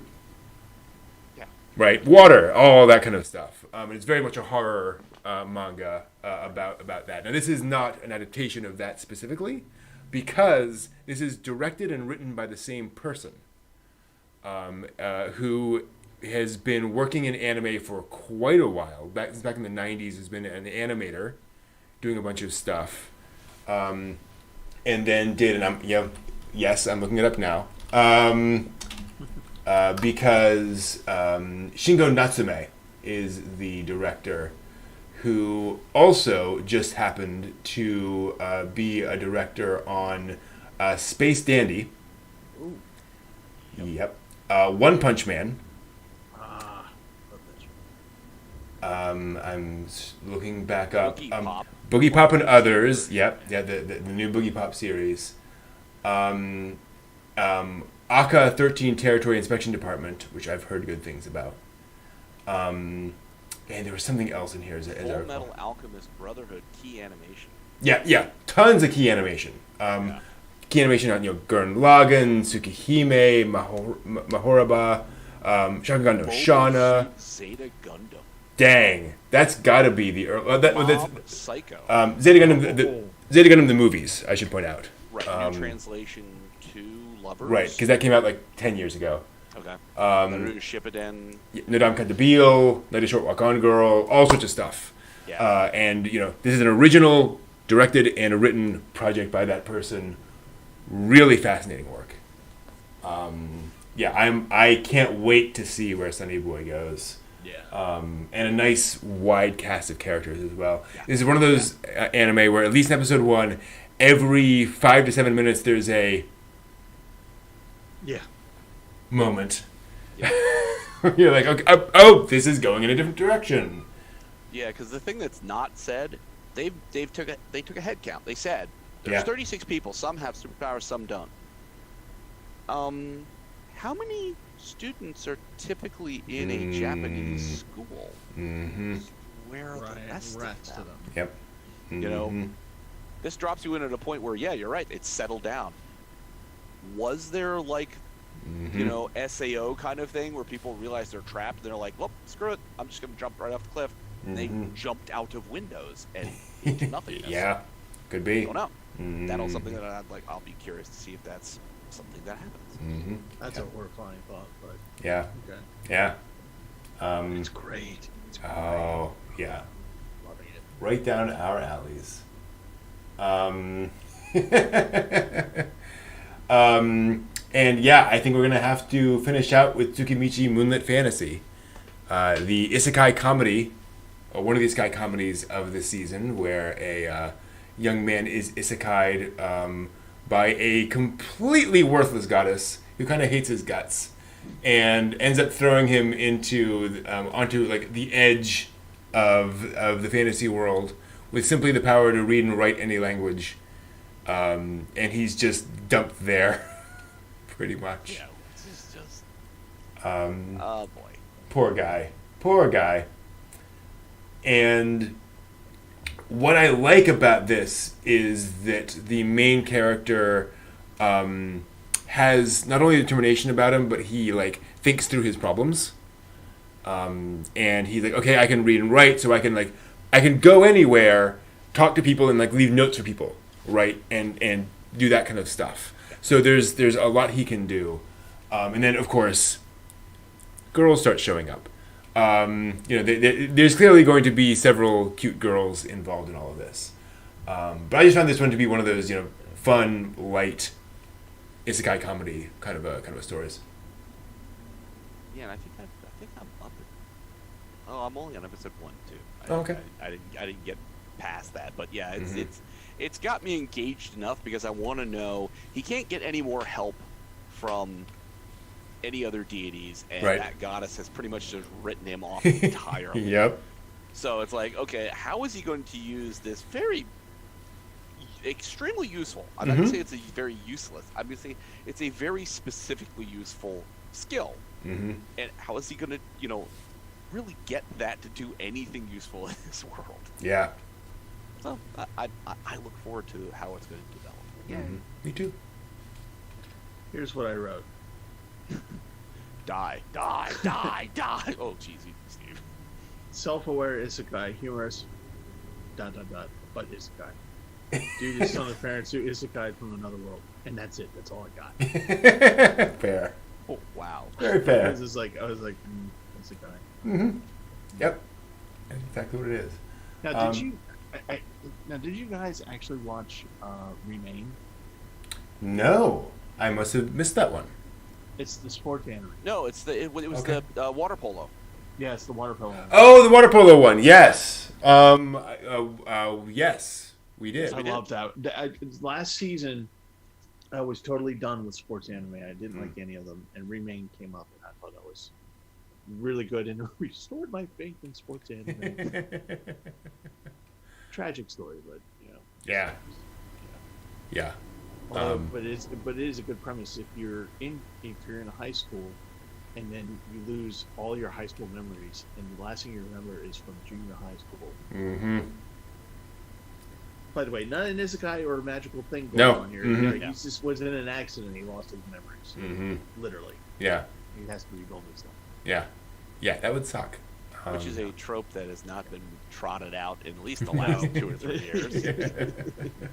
Oh no, Yeah. amnesia. Yeah. I can't remember anything. What could have happened? Here we go. I really liked in the beginning of that anime series. You start with him waking up in bed, and you see, I'll just say, a girl there who's just sort of talking into her phone and just doing stuff, and just seems totally disinterested, and then just finishes up her phone, walks out, and then realizes he's awake, and freaks out, and it seems so bizarre. Until you discover, and again, this is not a spoiler, that he's been in a coma for 6 months, and that's his younger sister who's been coming there every day, and she's been there doing that thing, and it's just become a routine, and she wants him. Obviously, it's no disrespect, but it's just like I'm doing my thing here, waiting for this to happen, and then oh my gosh, it's finally happening. There's a neat way of making the audience realize how much time it's been.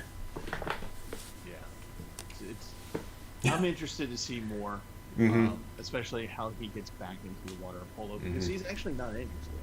Right. And very much so. Very much so. Physically not capable after 6 months of being bedridden. And that's a really nice detail that they put out there. Yeah. Because I've been bedridden for a long time once. And, you wake up and you're like, oh, I used to be able to do this. Ow. Okay. So you had the study, rehab, study, manga, study, rehab, study, manga, study, manga. Yeah. That's it's a great point. Is that because he very much realizes that is that those are very specific muscles that are just not there anymore. Yeah. And so we can't just change it. Truck-Gun didn't do it this time, but it sure tried. Yeah. It did. Oh. And all the PTSD that it's just yeah. I was to say it's not a spoiler, I don't think, to say that there was a Truck-Kun in the scene, but it was not Truck-Kun itself. Yes, it's true. So. Yeah. So that thinking back about that, that's a really good point, because that might have been the sort of right. Yeah. But there is Truck-Kun. You're like, oh, you crafty bastard. There we go. It is also very clear this is going to be basically free Iwatobi Swim Club. Hot high school boys in Speedos, in the water. But it's totally different. It's water polo. It's true, yes. It's a completely different show. Absolutely different. Yes. Did you guys see Nighthead? Nighthead? Nighthead was. Oh, yeah. You said was a continuation of the series. Yeah, we skipped that one because there was a I think it's part of a larger franchise, and it's there's a Nighthead 38 and 39 or whatever. So. Oh, I hadn't realized. Yeah. What did you think of it? It was not impressed. Would not recommend. Uniforms look like skate team uniforms. Meh. Post World War III, Grandma's itself with religion goes after people with powers of those who promote religion. And remember, they have powers. 2 campus escapees. There's the terrible bar. Interesting, not great. That's what I call it. Interesting, not great. Okay. Interesting, not great. Fair. Like the Infinity. No, nothing will be like Skate. I'm sorry, I can't say that without laughing. But you're right. Nothing will be like Skate the Infinity. Yeah. But for me, one of the winners was Life Lessons with Garbage. How did I miss that one? How did I not include that? You were getting to that as the end. How did I not put that on the list? Let me check it out. Watch that one at the very end. 1 second. Let me just check something. Did I may have miscounted. 1 moment. Well, no, because it would be in the L's. So you're right. We completely missed it. So let's talk about Life Lessons, because we should totally talk about Life Lessons, which is about a young man who works in a children's show, and he has his issues. Oh, he's bitter. Yeah. Oh, he's so bitter. He's drinking malt liquor. I'm telling Yes. you right now. He's drinking malt liquor. Anger. Lots anger. He's drinking anger and severing those notes and stuff. Right. I mean, he is. Well, this thing. I laughed so hard. I laughed so hard. Darkness is just quite like, holy crap. Yes. And all that he's doing it in front of the kids. In front of the kids, and the kids are just like, why are you fake smiling? Because I'm dead inside. That's basically the show. Yes. That's the show right there.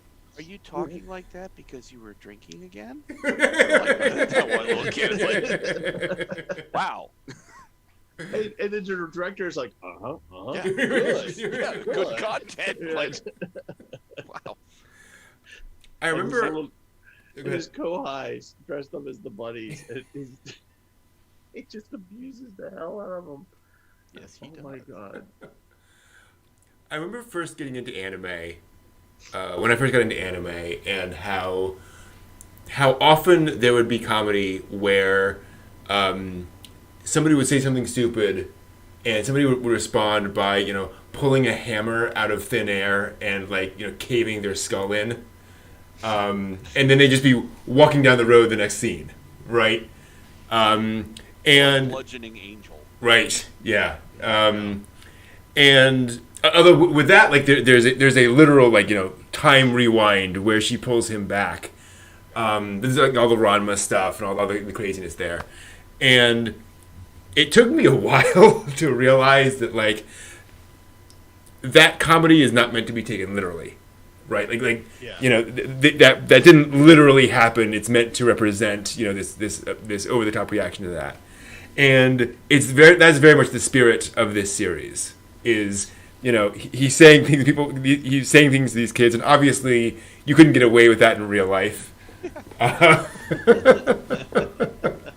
But it's meant for the comedy. I thought it was an internal dialogue there for right. I can't say this because the director would be like, "Whoa, hold on, cut. No, we can't do that. We do retake." And it's like, no, you're right. It's just this is the fantastical portion of this. This makes it so hilarious because it's like, we've all had those times when we want to just tell people, I'm dead inside. Well, I think there's a meme already of when he gets up out of bed and he hits the alarm clock. Yeah. He's like, "Another morning has come." You nailed that one pretty good. Yeah. I just like when he takes the tambourine and shakes it across his face. He's smiling. He's like, "Oh my God, life is pain." Yeah, it's pretty darn hilarious. I do wonder if it's the kind of show. I do think it's another example of a show that I would not try to mainline. I think it's the kind of humor that I think you want to sort of spread out. I think if you tried to watch the 13 episodes of this, it would be too much. Oh, God, by the end of funny it, would you'd lose be there. it. Yeah, it would lose that sort of sting edge to it. Yeah. Mm-hmm. Or you'd be like, by the end of it, going, "He's right. Life is pain." I never should have accepted a job on a kid's show. Job I should have. And the kids are adorable. Bitter. Yeah, the kids are great. Bitter, All bitter, professional bitter. acting children on a kid's show. They're all great. Mm-hmm. If Kadocha has taught me anything. Exactly. As my dad would say, damn wonder kids. The children on Barney and Friends were Mhm. absolutely, totally completely adorable. Yeah. My mom was on a kids show. Actually, both my parents were on local kids shows. On TV in the 50s. And that was an experience. 'Cause it was my mom was just scared. Basically just very nervous. And what was the thing she would do? She kept I think it was chewing her lip or something, and of course her mom could see her and kept miming, "Don't stop doing that, okay?" Just loop.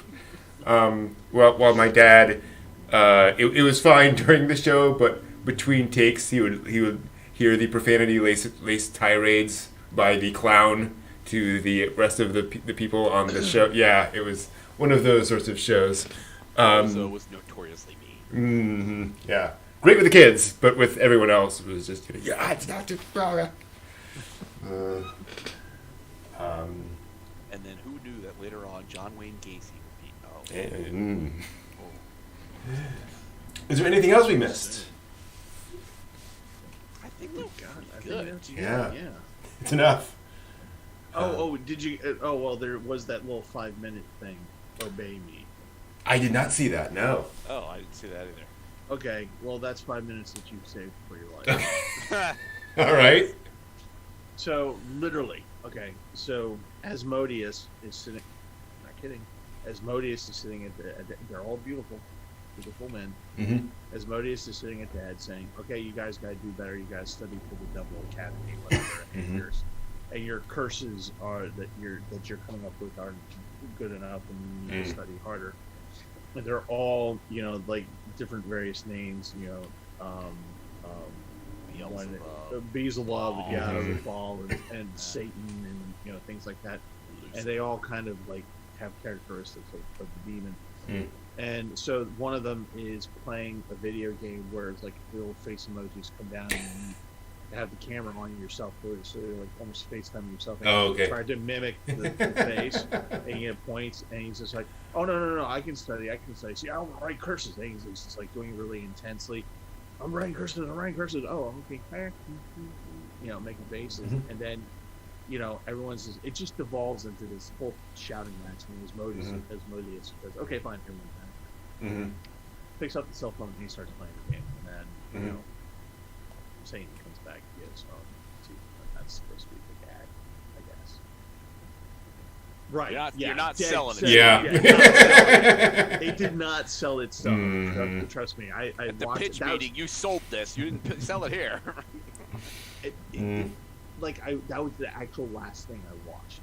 Wow. And I was like, and I didn't even realize it was a 5-minute episode. I thought it was going to go somewhere, and then the 5 minutes are up, and then song comes out, and they're posing, all this stuff. I'm like, I'm sitting here going, I'm never getting that 5 minutes back. Never. Yeah. I'm going to bed. I hate this. I hate anime. I had Hot Pockets at the time it took to watch this. Exactly. So, yes. Fair enough. Oh, baby. Okay. Baby. I wasn't even sure I saw that on the list. Yeah. It was under Femination. Okay. Yeah. Well, I was just looking at my anime list. I'm not even sure I saw that. Yeah. I'm sure it's an ONA, and it may have just sort of, Oh, yeah. Or maybe an ONA that sort of worked its way in. Oh, no, there is one we didn't talk about, which maybe we should talk about. And I think it's because it's a spin-off, and you guys, I guess, right. Watch it. Nope. Honor at Magic High School. I think I said something. The Honor. Correct. Yes. Right. Yep. It's a spin-off of a regular. Okay. Yeah. Did you like it? Okay. No. Okay. No. You creeped out by the Brocon kind of thing going on there? Yeah. Oh, my brother's so handsome, and he's paying attention to me on my birthday. Let's go to him. Miyuki's love of Tatsuya is strong. Mm-hmm. The brother sister bond is very, very strong. Yes. It's okay. So, It's okay. which I brought this up in Discord earlier in the week. It's like there's still not a clear indication that they are not the sort of service families to the Yotsuba family, whatever it is, the central family, and that they are adopted, not as brother and sister to the family, but are literally two adoptees with their skills to serve the main family. That's not addressed. There's a lot of interesting hints about Irregular about that, but I never researched it. Why, Brent? You're going to say something? What? They're full blood. I knew it. No, please don't make my fantasy life It's better, loveless please. all No. over again. It's loveless all over again. It's Kissed by Sis. Oh, no. No. Well, no, they're not related to Kissed by Sis, so that's okay. right. Whew. Do you want me to tell you what's on the Wikipedia page? I've avoided knowing all this time. Sure, Brent. Sure, go ahead. Just crush my dreams. Tatsuya and Miyuki are siblings. Um, their My creeped outness is their parents had a loveless forced marriage, and when their mother died, their father married his mistress, leaving the siblings to live by themselves. Their aunt and the current leader of the clan was the reason Tatsuya was born with unique magic to decompose, reconstruct, and detonate matter. Out of fear for his powers, the clan leadership at that time argued for Tatsuya's death, forcing his parents to take measures to ensure his survival. You ready for this? God, I'm not sure, but okay, hit me with it. The first was the creation of Miyuki with genetic enhancements in utero, who would act as a seal to Tatsuya's power. Okay. The second was to magically dull Tatsuya's emotions except for his familial love towards Miyuki. Oh. And the third to assign Tatsuya to be Miyuki's bodyguard to develop a sense of loyalty toward her. Wow. Yeah. Yeah. There's a All lot sorts going That's on a lot right to there. unpack in that. I liked my world. Yeah, I do too. I liked your world a lot better than I actually that one. liked yours better too. Yeah. So they Oh, genetically boy. engineered Miyuki, Yeah. Yeah. According to Wikipedia.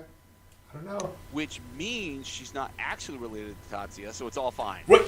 I believe you are right. She is a magically created being, and so they're technically not related by blood. So so it's all fine. It's all cool. Right. No, It's all good. no, There's no no, problems. We're fine. How are you? No, no. Yes, I like that answer because it lets me live in my happy place. Yay. All right, that'll do it. We're gonna take a quick break for a few minutes. We'll be back to talk about the latest anime news and other things going on. We will be right back.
Hello, everyone. I believe we've got our audio going. There we go.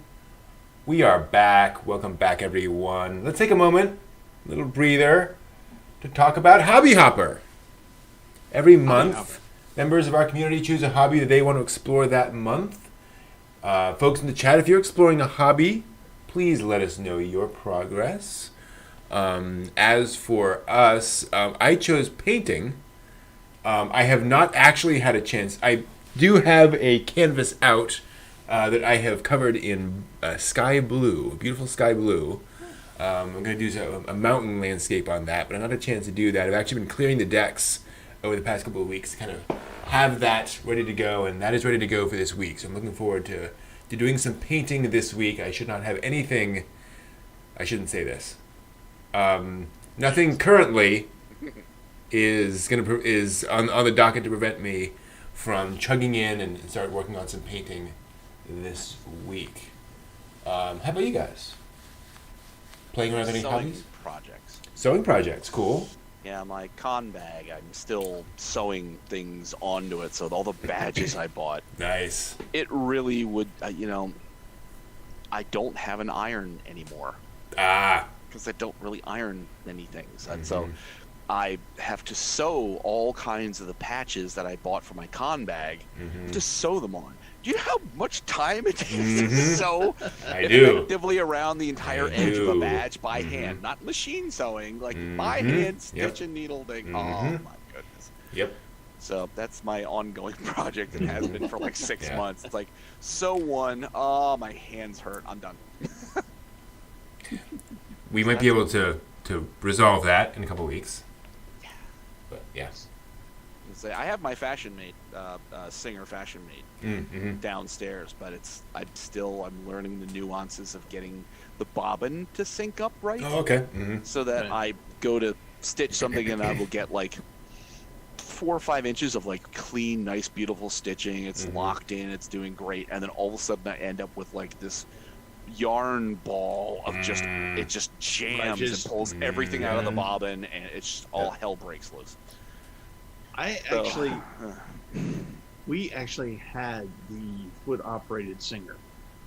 Ooh, wow! The treadle Singer. With your foot, Yeah, right. And it was one of those that trundled down, so it could be a table. Yep. Cool, but then cool. when you needed it, you rolled it back. That's over. awesome. It was like 500 pounds. Yeah. But we actually had that, and it had the front part where you could just take it off, and just fiddle with the shaft, the gear shaft in there, and of course the pins and all that stuff. But yeah, we actually had that. My mother and my grandmother knew how to use it. And they were actually able to use it pretty well. I think my older sister tried to learn how to do it. Of course, me being the idiot that I am, all I did was like put all my hands and feet underneath, going, "Oh, look at this! I'm making the wheel spin." Yeah, whee! Yeah. But yeah. Yeah, my mom had the update of that. Which was, it had a electric foot pedal. So it had a cord that came down off of the Singer and was on the floor. But it was the same principle. It's like you flipped open what looked like a desk, you flipped open the top of it, and then it had a counterweight kind of thing to it. So once you pulled a pin underneath, it would roll easily up, and then you'd put the locking pin back in. And that desktop literally was where you would feed your fabric through, because it had a frog that advanced the fabric as the went. That's how I learned to love when I moved in here.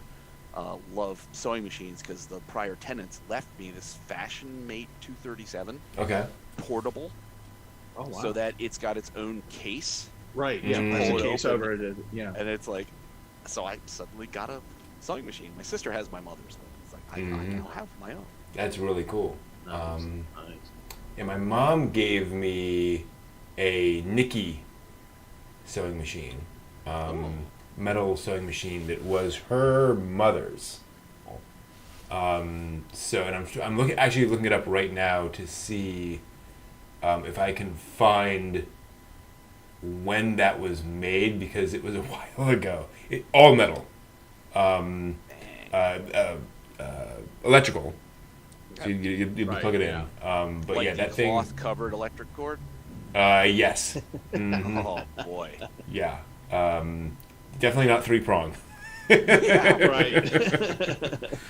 And yeah, That cord gets hot. You better have a fire extinguisher right near yeah, you. yeah, and that thing must have weighed like 60 pounds. Like it certainly felt like it. Yeah.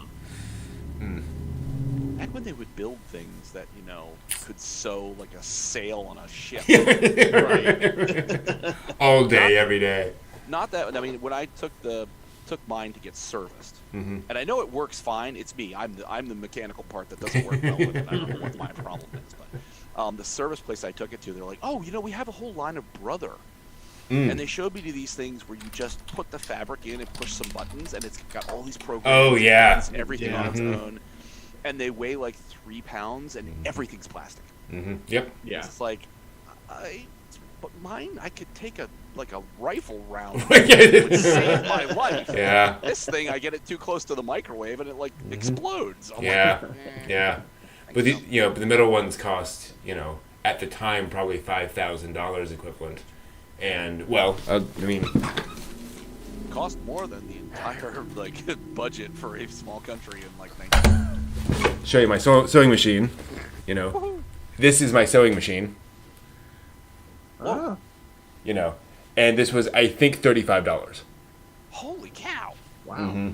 That is minimalist, and that's Yep. And I've done a fair amount of sewing on. Obviously, you can't do jeans or something like that. Anything like really heavy. But for most stuff, it's fine. And it's $35, however much it was. Can it sew saddle leather? Probably not. I doubt that very much. But that's the thing is you do, the plastics have allowed for a certain advantage, but it is I agree that it is sad that you can't get a you can't get a sewing machine that will last more than 5-10 years. Or they can survive a nuclear war. Right. Yeah.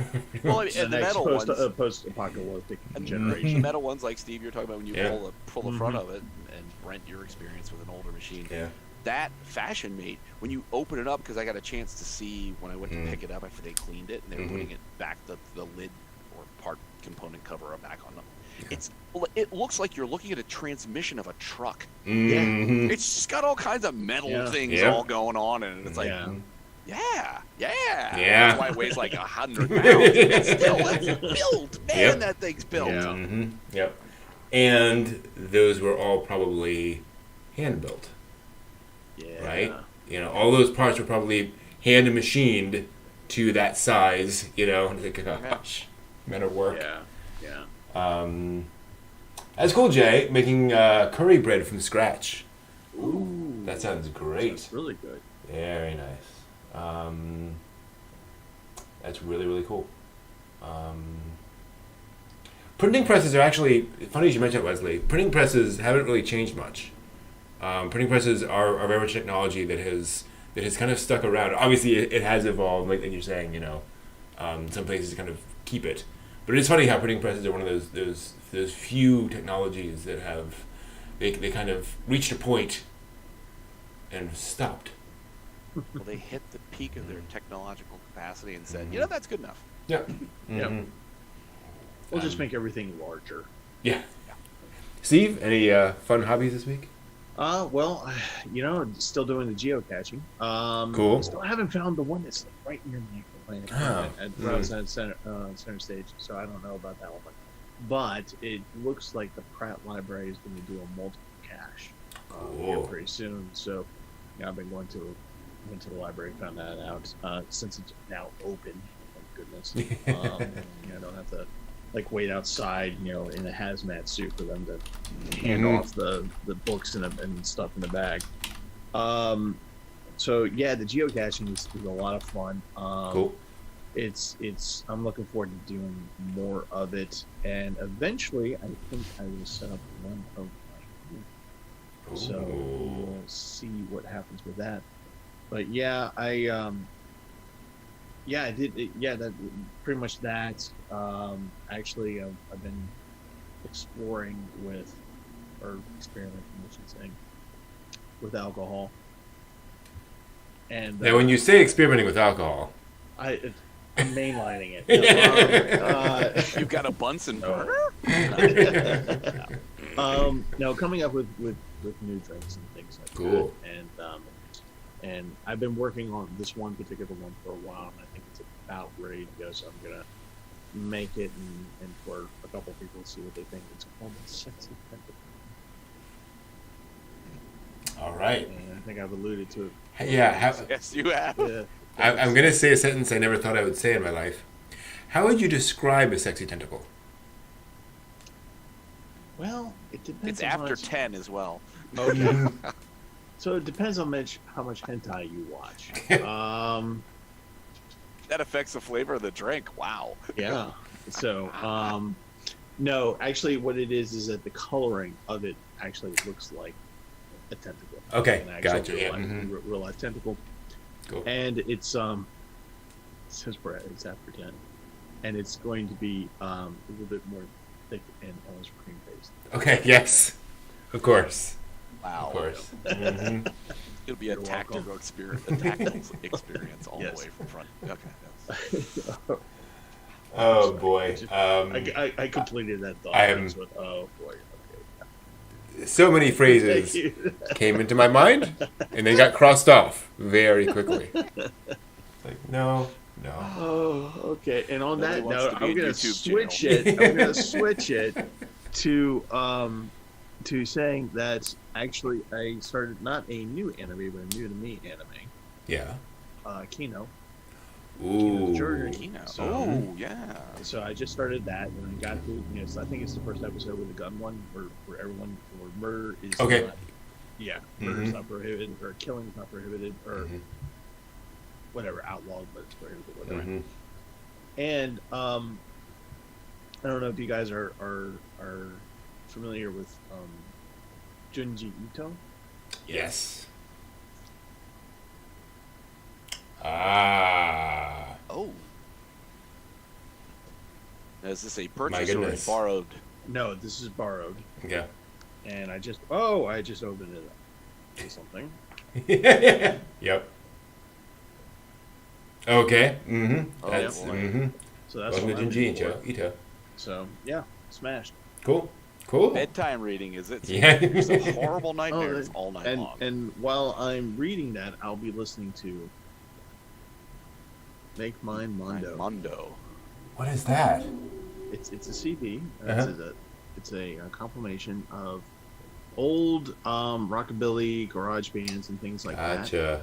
Like songs from the soundtrack of The Blob, the Steve Wow. Blob, Yeah. Right. Wow. with songs by the Zanies, Mm-hmm. Wow. like Old B movie soundtracks. Mm-hmm. yes.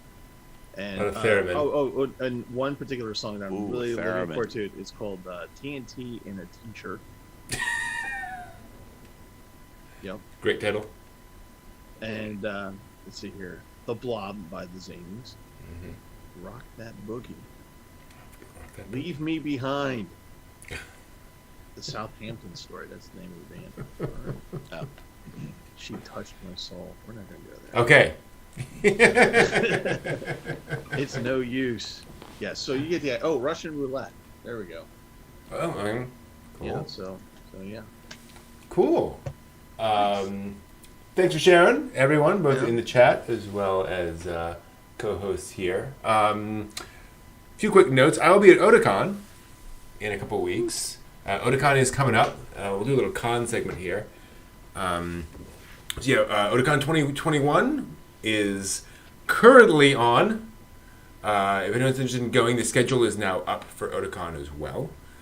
And you can check that out. I'm going to be doing a handful of panels. And yes, I am pulling up my notes to remind myself of what panels I'm doing because I keep forgetting. I'm going to be doing Miyazaki's Mythical Animals, which is a panel on the various animals that show up in Miyazaki movies and the themes therein. A panel called Why You Should Watch Anime from the 1970s. So basically about some of the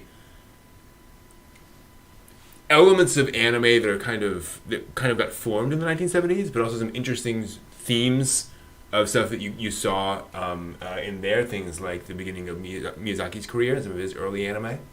So some fun stuff there. And then on Sunday, I'll be doing a tour of world animation.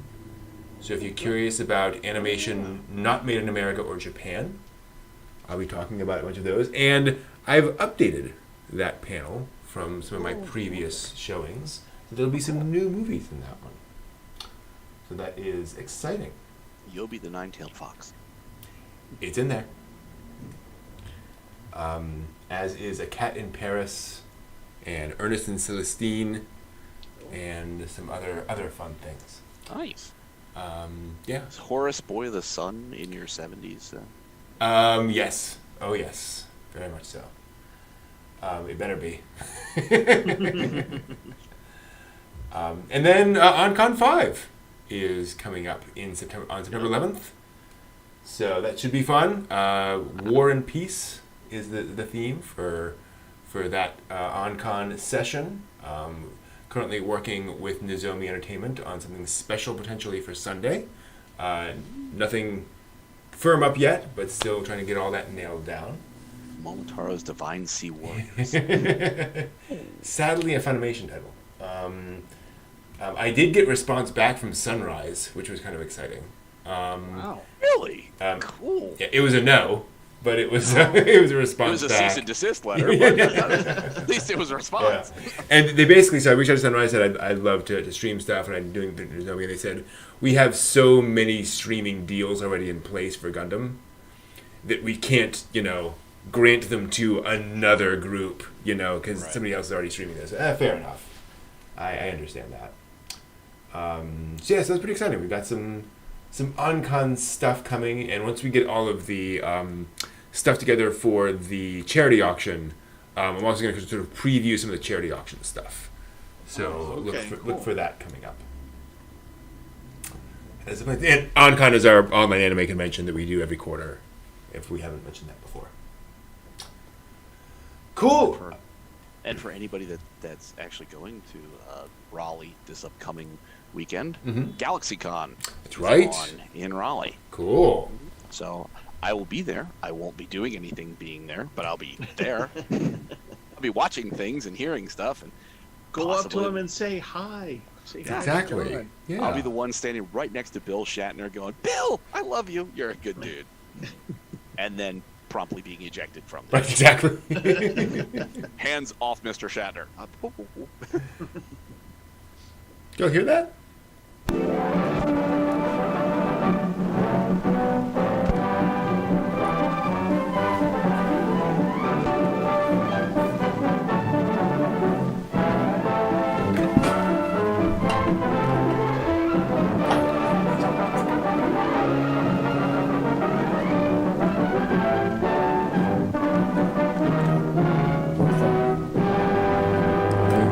That's fine.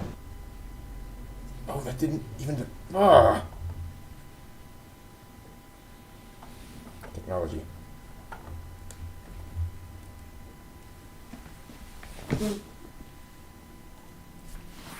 Hold on.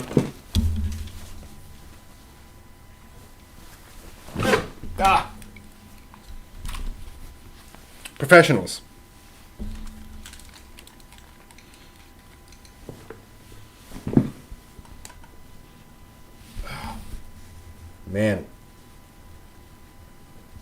Man. Exactly. Okay. All right. Can I do the thing? We'll be good in a minute. Hold on. I think we're good to go on that.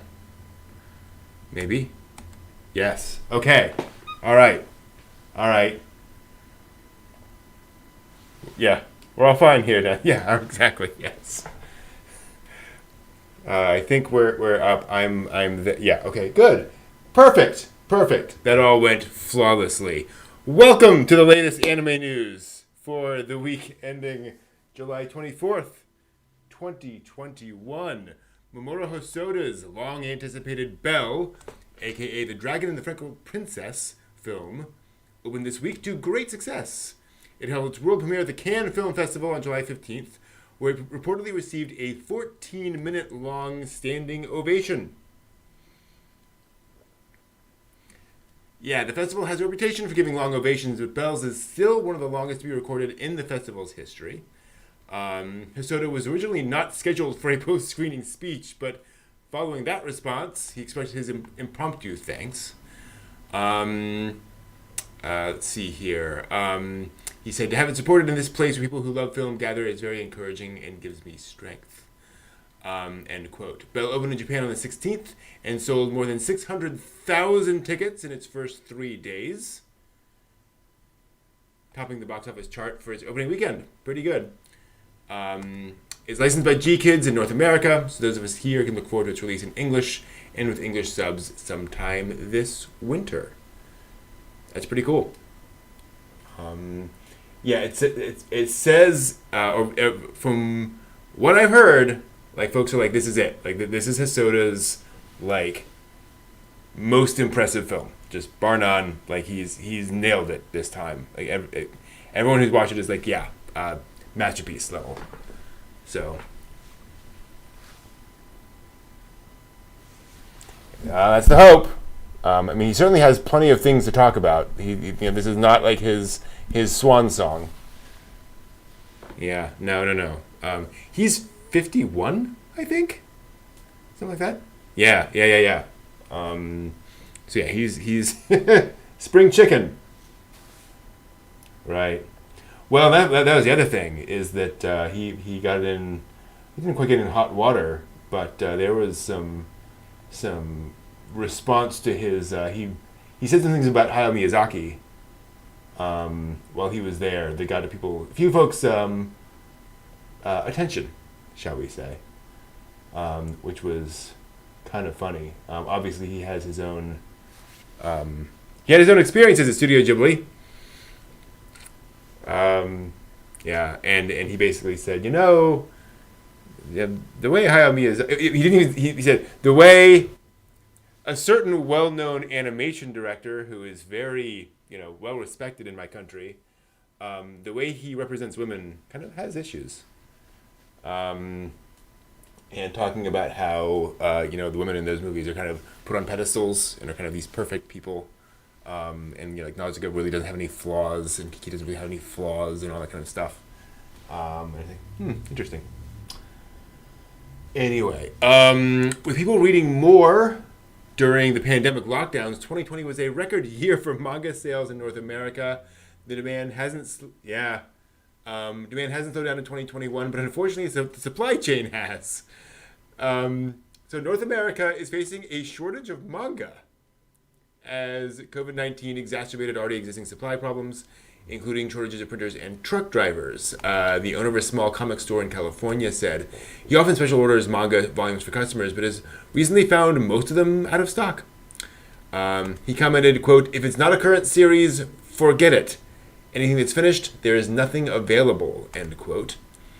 Another store owner in Boston explained that less popular titles are still available or are more likely to be available for restock from the publisher, but they still sell manga faster than they can restock it.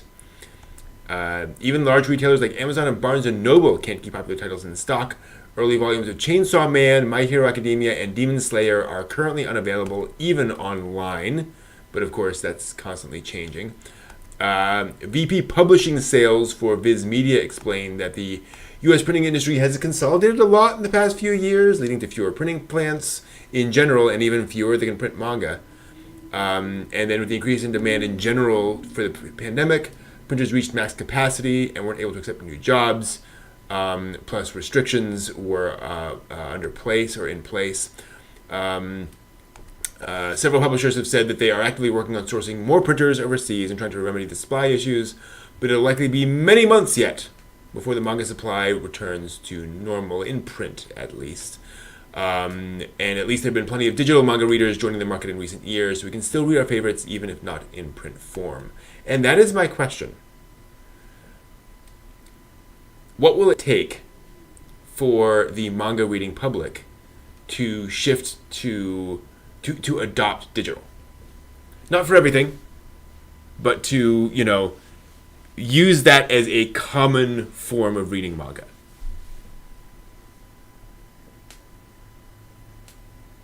Mm.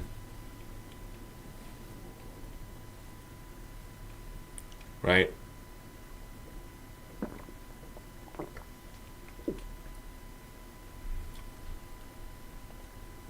Lore of having a digital library that doesn't take up space. I mean, Mhm. that's really what it comes down to. And I think that people, I think I think what it is, I think it's just going to be generational. I think it's just going to be the upcoming generations are going to go digital. Mhm. Those of us like myself are just going to die. And just take our manga with us. I'm going to be buried with like Kurosagi book service manga and Ranma and whatnot. I think when you can deliver the same kind of guaranteed access. So if I like the Showa series that I just bought, the manga, it's available on Amazon. It's fine. I have the physical copies. I will always have those physical copies. That Kindle that I have, at some point, is gonna die. Sure. And whatever's on it is gonna die. As long as the account will have the stuff I bought on the Kindle forever, then I feel less like I should really have the physical thing and read it digitally. And that's I think that will be where the dividing line is. When you can say, oh no, when you buy this manga, it's always going to be available, whatever source you use it on, your app or whatever, you save it on your computer, it will always be there. Like so Kindle. You have to I mean, so you don't have to ever worry about it being gone at some point where you're like, oh, I'm so glad I bought the physical collection because I've got it here just in case I want to reread it. That's one of my interesting questions, though, because my physical manga is deteriorating. Like, my Astro Boy is yellowing badly, and it's not going to be readable, in my lifetime. And then that kind of goes to the point of space because, when I collected comics, you buy one to read, you buy one to put away. Mylar bag and the cardboard. It's actually not too bad, but yeah. Just get the nitrogen encapsulator thing, like the Declaration of Independence brand. You'll be fine. Those are cheap. Come on. Only a couple $100,000. Right. Well, that's the other question is, if we want more manga published, I would argue we should not be we should not be insisting on print. Because print's it's much more expensive for them to make print copies rather than just licensing and putting them out digitally.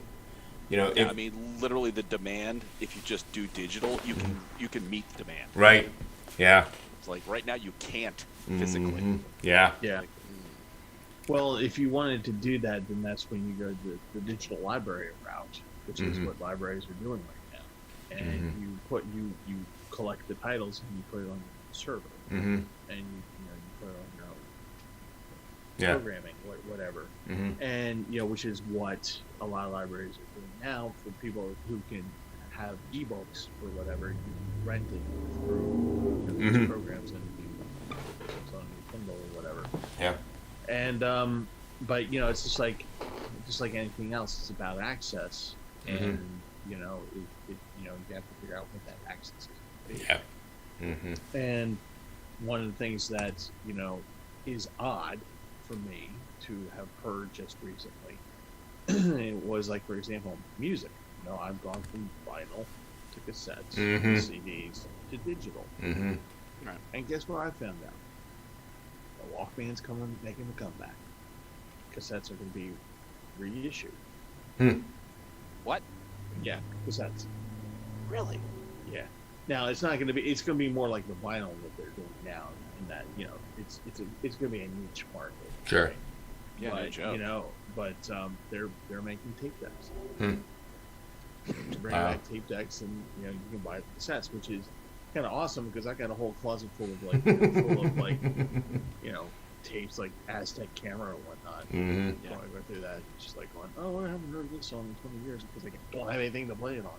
I was gonna say, I'm glad I have my dual decks, and I just thinking the other day I have a Van Morrison album that was given to me on my 16th birthday.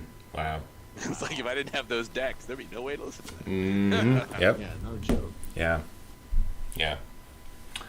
It's an interesting issue. That's weird. Why is it? Hold on. Why is that? Oh, I forgot to move a thing. I needed to take that, move it like that. There we go. Last week marked the 20th anniversary of Hiromu Arakawa's Full Metal Alchemist manga. A live-streamed anniversary special was held last Monday, and it was announced the beloved classic manga is inspiring a new smartphone game. Who is surprised? No. Full Metal Alchemist Mobile will be. We'll get more details on that in winter of this year, so we have a while to wait on that one. Other commemorations include a rerun of an art exhibition on the franchise, a 20th anniversary book upcoming, and a free limited-time digital release of the manga's first volume and free streaming of the first 3 episodes of FMA Brotherhood on YouTube, plus a collaboration cafe coming next year. Fans of FMA and Arakawa's other works also have more good news to look forward to. Last week's issue of Monthly Shonen Gangan announced a new manga from Arakawa is launching in the magazine soon. Cool. Yeah. FMA still doesn't feel like 20 years ago. Fair. Kind of like, Mm-hmm. Yep. feeling a little old. Well, I honestly would have thought it was the mid-90s or late 90s. I didn't realize it was like already within the 21st century. Like, wow. Okay. Yep. Wow. Yep. Yeah. Thanks. Adult Swim used to have this game. It was a mouse, like you use your mouse on it, and it was just Colonel Mustang in the center of one of the circles out in the circles, and like with little bits of rocks on the outside of it, and it would be these wolves that it was based not on Brotherhood but the first one that came out, anime. And so the wolves would come in, and you were the flame alchemist, and you would circle yourself 360 and snap your finger, and flame would come out and kill a wolf or something like that, or you knock down the rocks to get at the wolves and things like that. It was one of those ridiculously simple games, almost just like Jerry's game on Rick and Morty, where you just pop a balloon and I was just thinking about when they said smartphone game, and I'm thinking to myself, oh God, I played that stupid thing for hours on edge. It's okay, kill the wolves, because there's no end in sight. Right. Game. But it's oh my God, yeah. I play Genshin Impact. I have no idea what it's like to play a game over and over and over and over. And Yeah. Well, maybe this smartphone will have lots of microtransactions to keep people Exactly. occupied. Yeah. Yes. Imagine that. Yeah. How How could it make money? Yeah. Also this week, a few news items we just wanted to mention. If you ever dreamed of piloting a mobile suit, the newly announced Gundam Evolution game is for you. It's a first-person shooter with 6 versus 6 online battles, free to play, with optional fees for items, of course. It is set to launch sometime next year in multiple countries and regions in the world. Yeah. And it's difficult to go a week without Demon Slayer-related news, this week being no exception. The DVD release of the Mugen Train film has ranked number 1 on Oricon's weekly sales chart for 5 consecutive weeks. The last time that happened was 16 years ago. Can anyone guess what movie that was? Can anyone guess what franchise that was from? A well-known franchise? Yes, very much so. I already know the answer, but Yeah. so I'm not going to say it. But yes. Harry Potter and the Prisoner of Azkaban. And that was only the second one to ever do that. The only other film to reach the milestone was The Matrix, back in the year 2000. Which means Mugen Train is the first animation to top the chart for that long. A new novel is also announced this week based on the Demon Slayer manga, the 5th overall. It'll cover the Entertainment District arc, which is volumes 8 through 11 of the manga, which the upcoming TV anime will also cover, so that's kind of why. And lastly, for fans in Japan, a new VR roller coaster based around Demon Slayer, coming to Osaka Universal Studios Japan in September. The Demon Slayer XR Ride will bring riders onto the Mugen Train. Algonquin Young Readers announced this week it'll publish the first ever English translation of Genzaburo Yoshino's How Do You Live novel, which is, of course, the inspiration for Hayao Miyazaki's next feature film of the same name. And it'll feature as a story with great meaning to the film's protagonist, according to Miyazaki. The original came out in 1937 and follows 15-year-old... follows Copper, a 15-year-old who's recently lost his father, as he explores pre-war Japan, and, quote, learns from friends and family what really matters in life, end quote. Two beloved anime series, and I was to say, because 1937, they're already engaged in China. Mm-hmm. And it's already starting to draw off manpower and resources. And starting to show the initial strains of supply to the home market. I'm sure all that is going to show up in the book. Yeah, I mean, that's going to be interesting. And when you're saying novel, we mean not light novel. No, we mean like novel. So like Kimetsu no Yaiba, the novel, is like a full-on novelization, not just a light novel version. I don't know about that. But from what I understand, How Do You Live is a novel. Okay.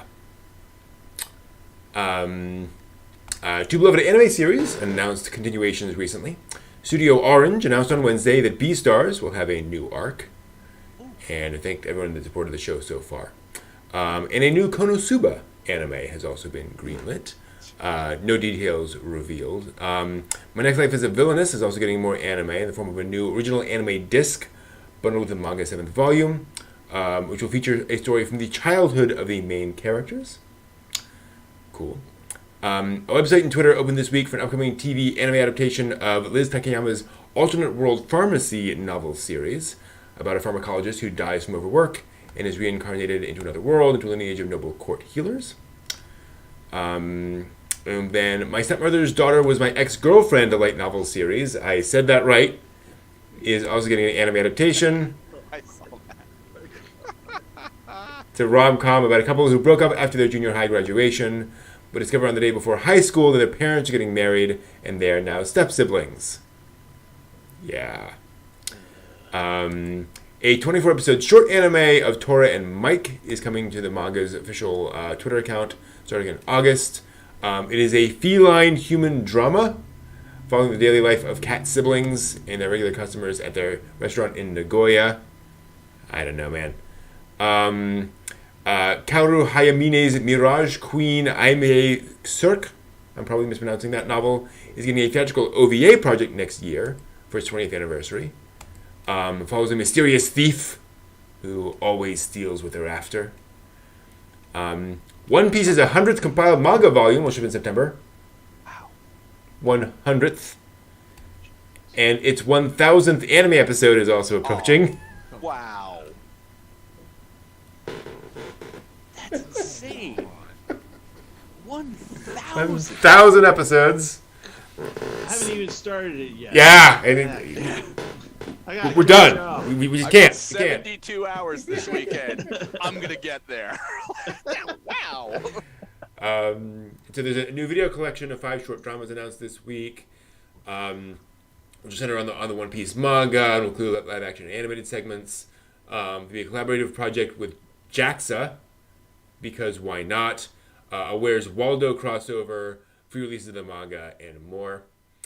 The Japanese Agency of Cultural Affairs announced the studios that will participate in the second round of the Anime no Tane program to train and educate young animators.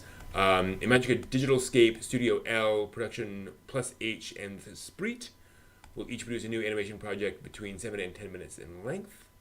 This is the latest iteration of the Young Animator Training Project, from which we got Little Witch Academia, Death Billiards, Death Parade, and Ongaku Shoujo. If you ever wished you could see an anime stage play adaptation, your chance is finally on its way. Stage play, not musical. Sorry. Nice.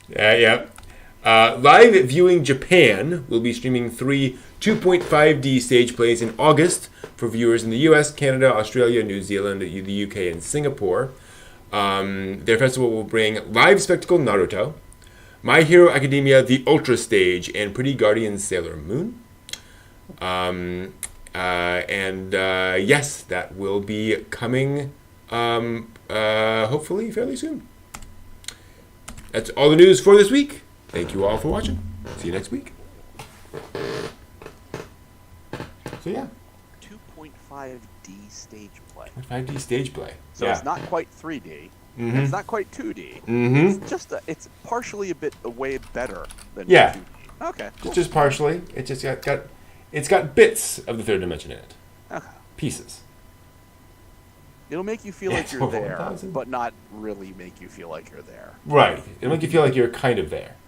Like you're part way there. Like you're still getting a coffee or just waking up. Yeah. What? I was just gonna say, just waking up from my hangover. Right. There we go. Grave of the Fireflies, the stage play. Oh yeah, On ice. on ice. Mm-hmm. We have no food. My little Our mom's sister ashes is are itching, over there. and there's no shopping. It's raining fire, Your raining fire, malnourishment. run away, run away, Run away, raining run fire, away, raining run fire, away. run away, run away. Oh no, we Please, broke bread. doctor, don't take the bandages off. Are you my mummy? Oh, my mummy. Mommy, Won't you come back to me, mummy? We need to make this now. This needs to exist. We need to be sued until Yeah. we are finally going to stop this. Oh gosh, yeah. I think Isa Takahata's ghost will come and actually, literally, whack us upside the head, just directly. Rise from the grave. You Yeah. have defiled my works. Oh no! I thought the tomato seeds feeling was great. But we watched this movie called The Producers, and we had this one Right. Oh, idea. vision. Ay, here we go. I mean, our hit song, I'm So Hungry. I mean, who doesn't? We're gonna release this special edition candy in this candy box. Oh, Yeah. no, they did do that. He did do that. Yes, absolutely. All right. Let's do some history. Oh, go ahead. Go ahead. Just one question on just this Grave of the Fireflies, because I've never seen this, but has anyone seen anybody cosplay Grave of the Fireflies? Oh, wow. Oh no, That's a Yeah, great could point. I honestly don't say think I ever not. have. No. I mean, Wow. I mean, the little girl would obviously be hard to do, but Right. Yeah. couldn't, I mean, it's a guy, yeah. Wow. The outfit. Jeez. Okay, I'm gonna do it. Grave the Fireflies cosplay. Look for images. Is it any? Wow. No. Okay. I I don't mean this I- in a mean I- way, but it's like there people is- taking the high road on this one. There is one girl cosplaying Setsuko. Okay. And I see essentially looks like a more or less professional staging of a guy cosplaying as what's his name? Seita. Satan, yeah. Yeah, one or two of those. Are we at pre-starvation and malnourishment? Middle, I would say. There's some Japanese folks, cosplaying as that. As you can imagine. Wow, that's wow. Oh boy. I'm just gonna show it if I can. Oh boy. It's just really good. I think if I did this and then yeah, that'll do it. So I can transfer over to, no, I can't. 1 second. It looked like it would. Oh, hold on. That's why. Selected the wrong thing. Ah. There it is. And so that is Japanese cosplay, live action cosplay of Grave of the Fireflies. Oh wow. Yeah. Wow. Mm-hmm. I'm not sure I wouldn't cry. So, Yeah. That's the thing. most people like happy cosplay. Mhm. There's Yeah. like, Well, I also haven't seen any Elfin Lead cosplay. So, how would you do that? I don't know. Just cosplay the head. That's all. Mm-hmm. Yeah. I don't know, just wear a pair of shorts, a little pair of shoes, a t-shirt, and carry a little vase. Just walk around like that with a short haircut. And you're like, oh, you sick person, you. What? All right, let's talk about history. And we're going to do it differently this time. I'm going to run through some history. Because frankly, it's been 2 weeks and I've got 8 things here. Wow. And we're just going to talk about some history stuff. Because I think that'll be the most fun thing. So let me just move this over. Whatever. My camera's here, and my news items are here. So I'm going to be kind of bouncing back and forth. Let's go back to 1958 and Mole's Adventure. This is another in our series of early animation on television in Japan. This is the first animation on TV in Japan. It came out July 14th, 1958. Not the first series, not the first, TV series with multiple animated segments. It is the first known animation to air on television in Japan. This thing. Yeah. Okay. Yeah. So if you look up Mole's Adventure, you will see that. So definitely very early in the history of anime. From there, let's move forward to, July 21st, 1983, the premiere of another World War II themed anime movie. 1983. Can anyone guess what that one is?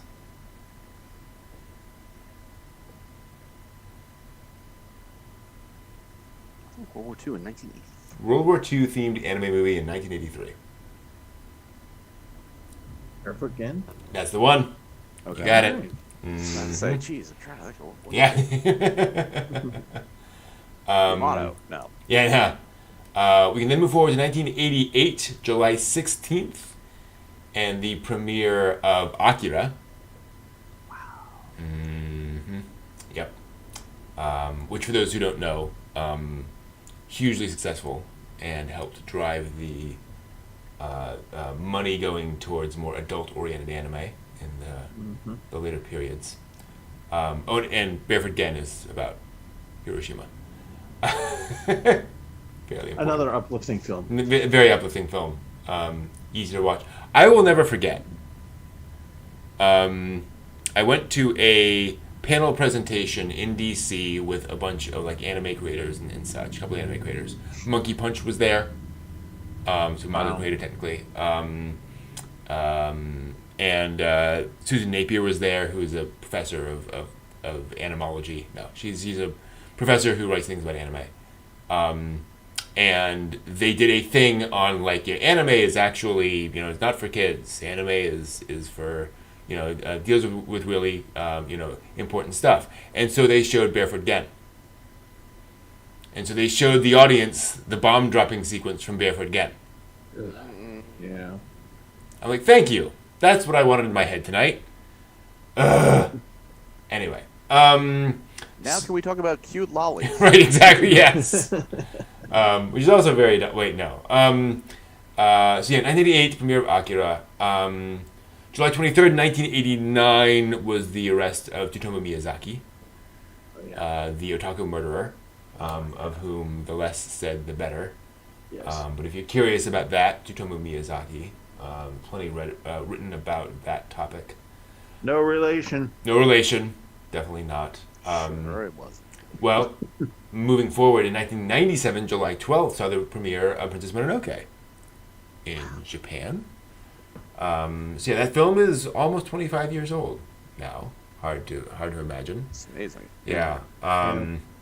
Shows you how good it looks. Also, that was a departure for the studio because they had built up a reputation as a family-friendly studio.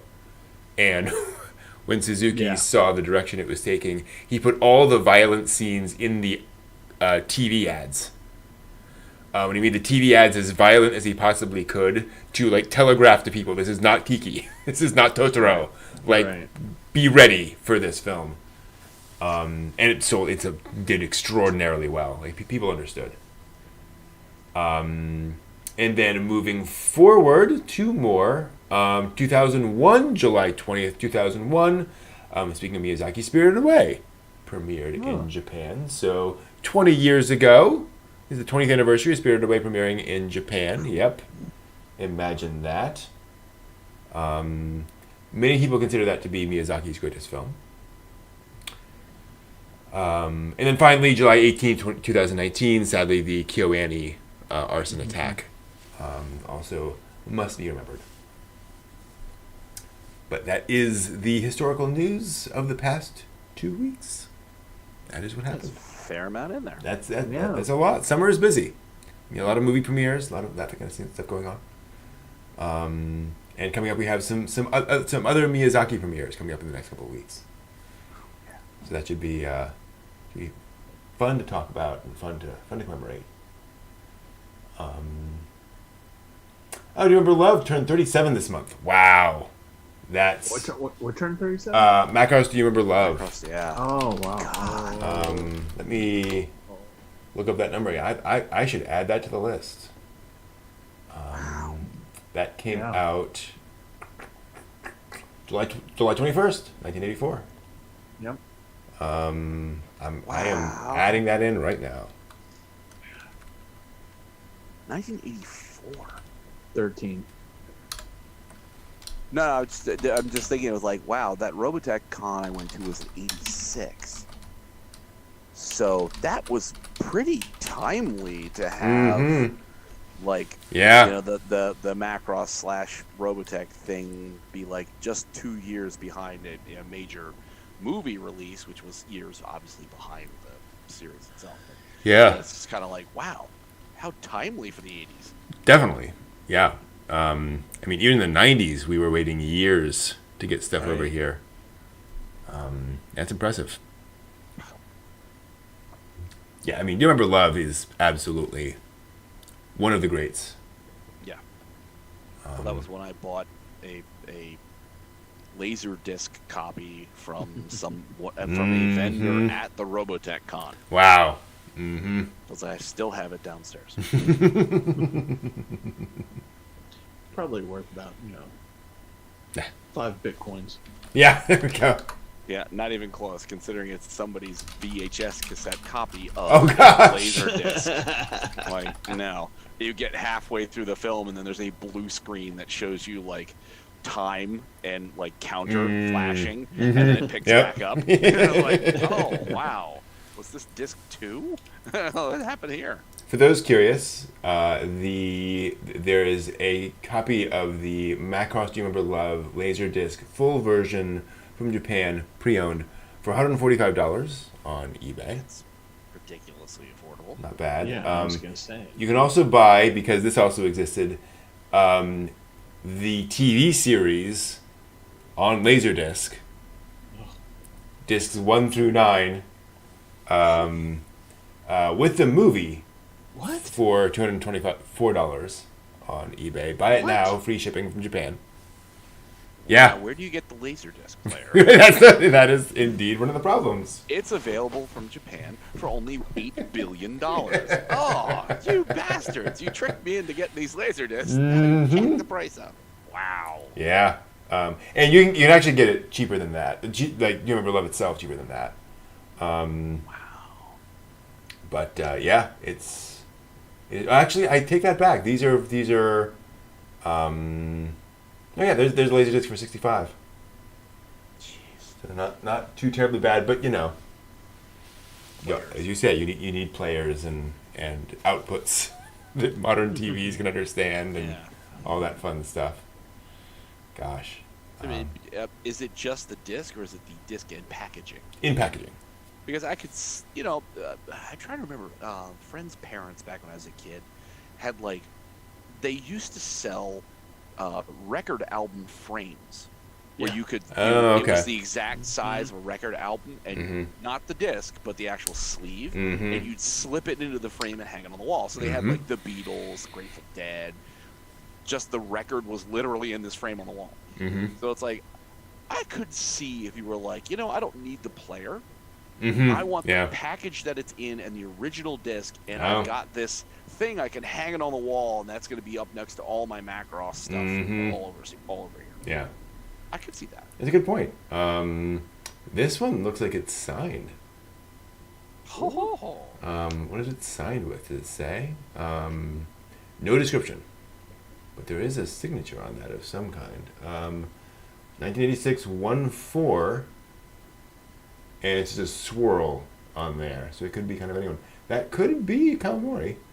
Signed by the releasing agent in Studio 133 of the production plant. Awesome. Good job, guys. Boy, that's tough. That would be probably worth thinking into to see if that's actually like legit.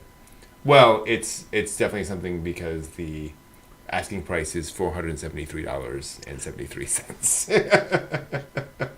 Just lowball bid them. Tell them $5. Right? Yeah. $5. See what they say. It's old. We can't watch it. I'll give you $5 for that. Right. Wow. And I'm going to guess it's in region whatever Japan is. Well, I don't know if Laserdiscs were did regional. Laserdisc- Were they? I don't do not know.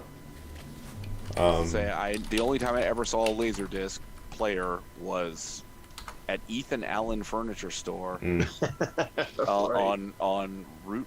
I think it was on Route 52 or Route 202 on the way to like Springfield, Pennsylvania, and it was the most amazing thing I'd ever seen. A record player that played images. It's amazing. Long time ago. There was no region locking on Laserdiscs, but there were NTSC and PAL. You just have to make sure you had an NTSC disc.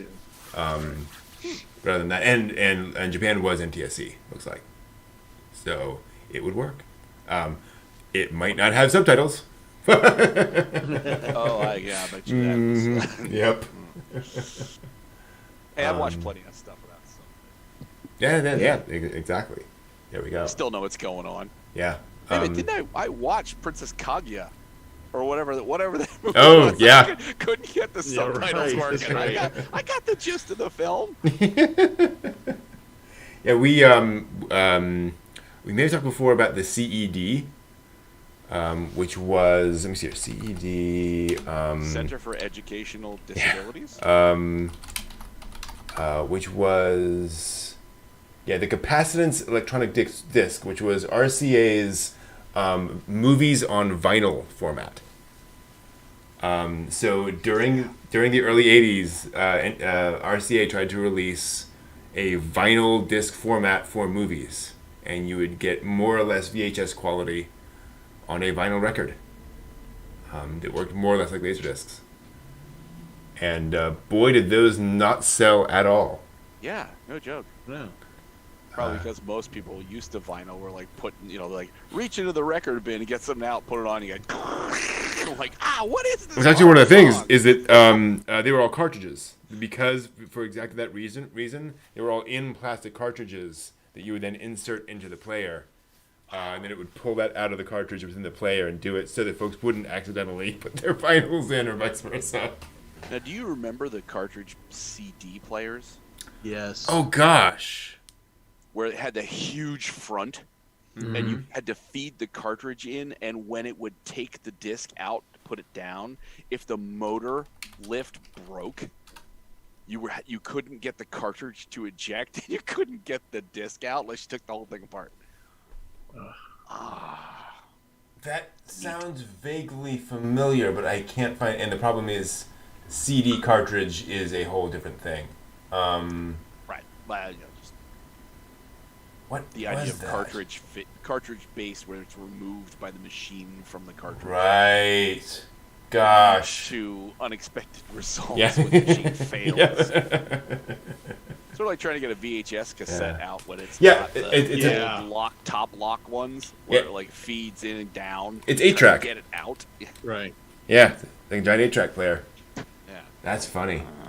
Well, we all remember the joys of cassette tapes, going in and getting all mangled inside there and all the tape And getting using messed a up. pencil to like try to get the tape back in without messing it up. Yeah. If any of y'all are interested in this, there is an amazing show from Britain called The Secret Life of Machines, which came out in the 80s, I think, where an inventor and tinkerer, two of them actually, would explain how photocopiers worked and how VCRs worked and how televisions worked in half an hour. And they did an amazing job of explaining this, and the original creator has re-released all the episodes on YouTube. It's a really, really clear explanation with like the actual technology. So he pops it up open, and they'll build like prototypes of it to show. So inside it's basically like this, and here are some gears and all this kind of stuff to kind of explain the principles.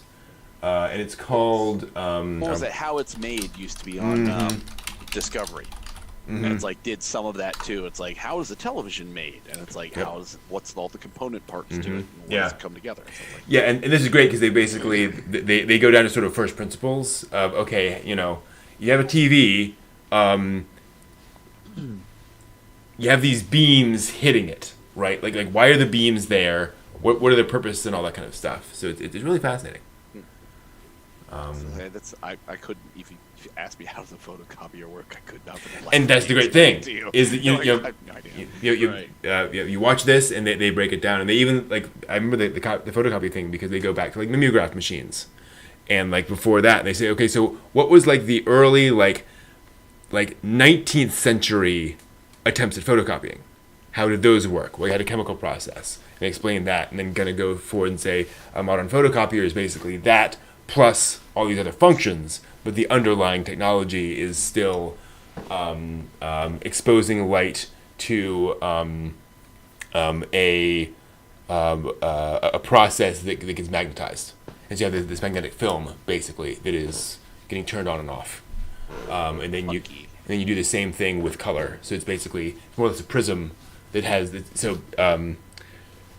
Anyway, I could go into how all those sorts of things work. It's basically a drum of drums that has black, cyan, the three colors on it. Right. And it basically does one version, and then it rotates all of the drums over until the cyan one is there. Does that, does one revolution of that drum, rotates all of them so the next color is there, rotates that once to get all four of the colors exposed. Yeah, it's fascinating. I just remember in school, like little kid, when they still had mimeograph machines. Oh yeah. Right. And like you get the handout and it stank. Yeah, yeah. And it was wet. Yeah, like the paper was all kind of like soft and floppy. Yeah. What did you do to this thing? Yeah. No one wants them soft and floppy. And so there's percentage in film. Yeah. Well, it's fascinating because those were the first, like, imagine an office that needs to make copies in 1910, and so you have to bring in this wet chemical process to make copies. It's like, that's how you do it. Ugh. Yeah, carbons were great for a couple copies, but not so great after that. Well, the pretty lady who gives me food just gave me food. So. Oh, nice. What you got?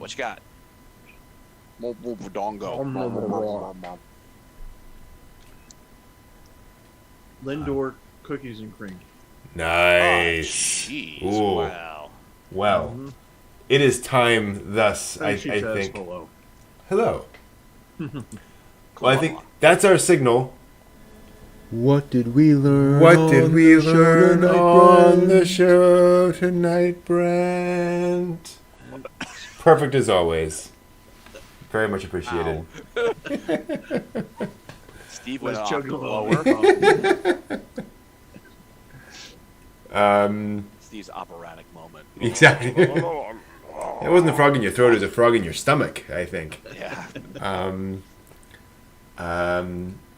I learned that anime is just fine because they're still churning it out. That is very true.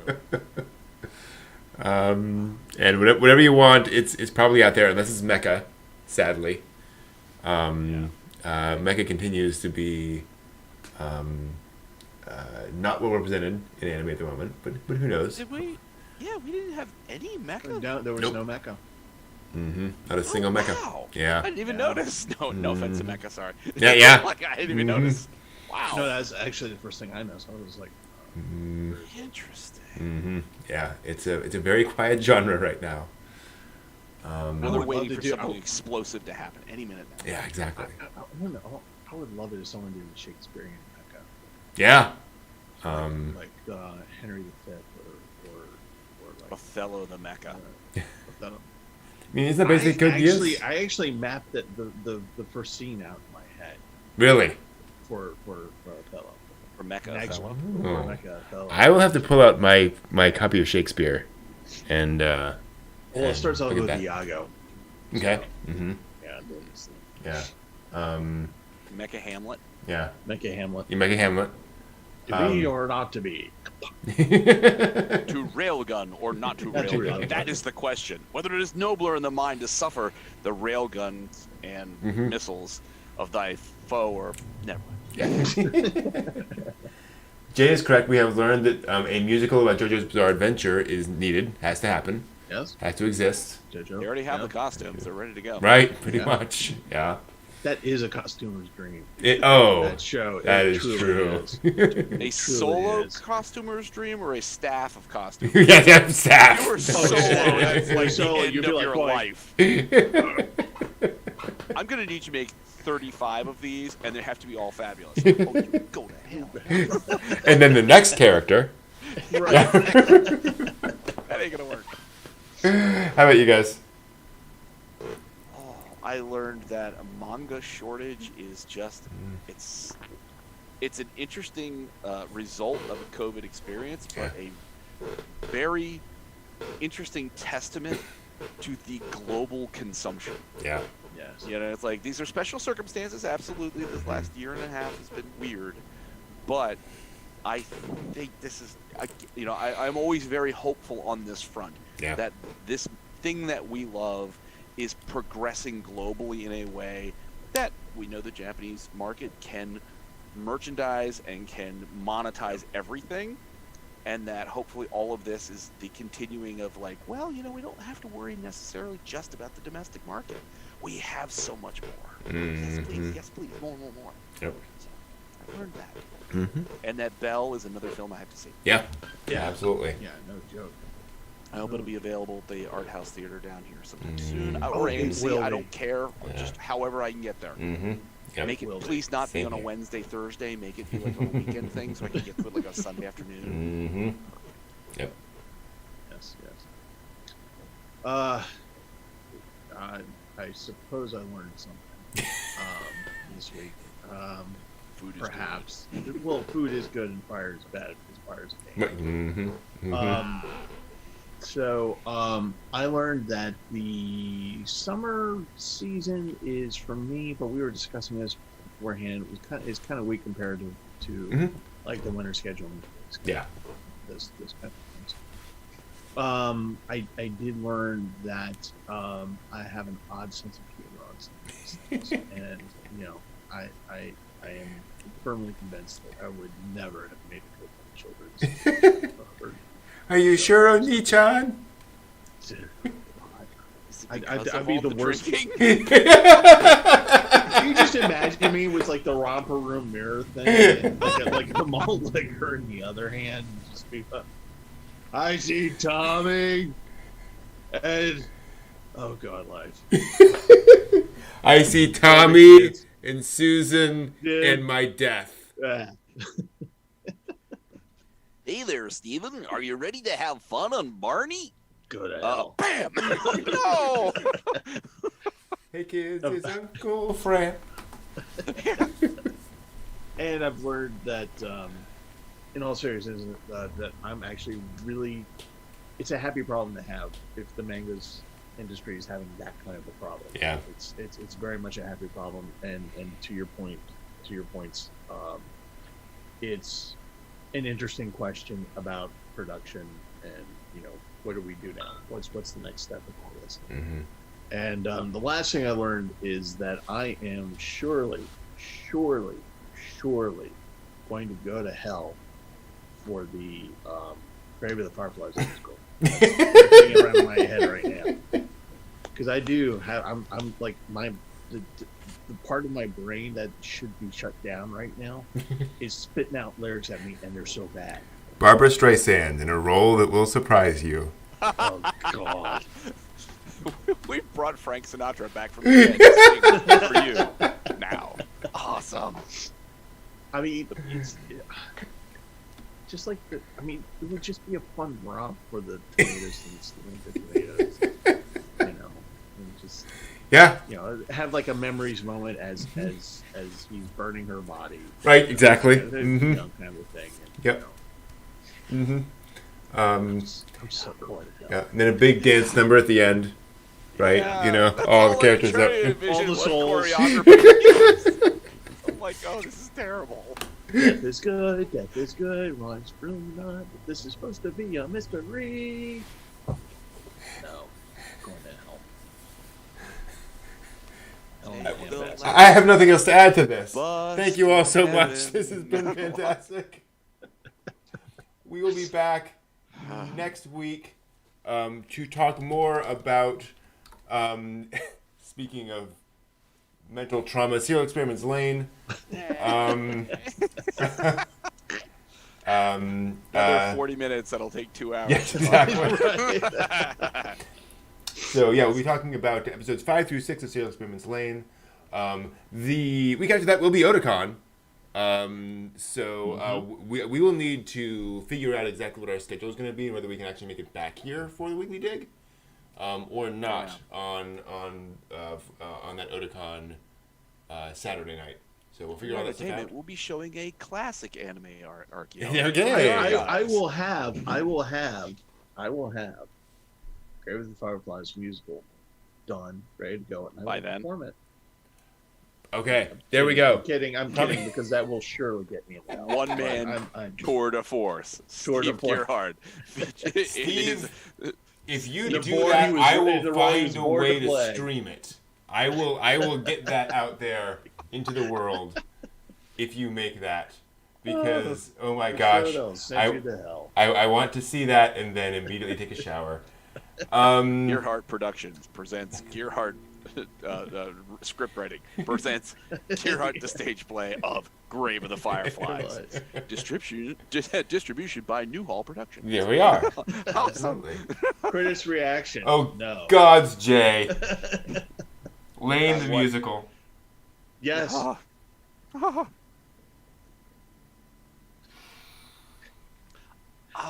Why are there so many dead people behind me? Have you heard there's a dead girl on the internet? Have you heard what the... Anyway, and then after Otakon, we'll be talking about Serial Experiments Lane for the rest of the summer, basically. Forever. Forever. Until we figure all that out. This is the experiment. Exactly. I'm also live streaming the Lane PlayStation 1 game on Fridays, so keep an eye out for that. That is an experience, as Steve can attest. That is a weird game. This is the Wired, the internet connection that brings all the dead folks to me.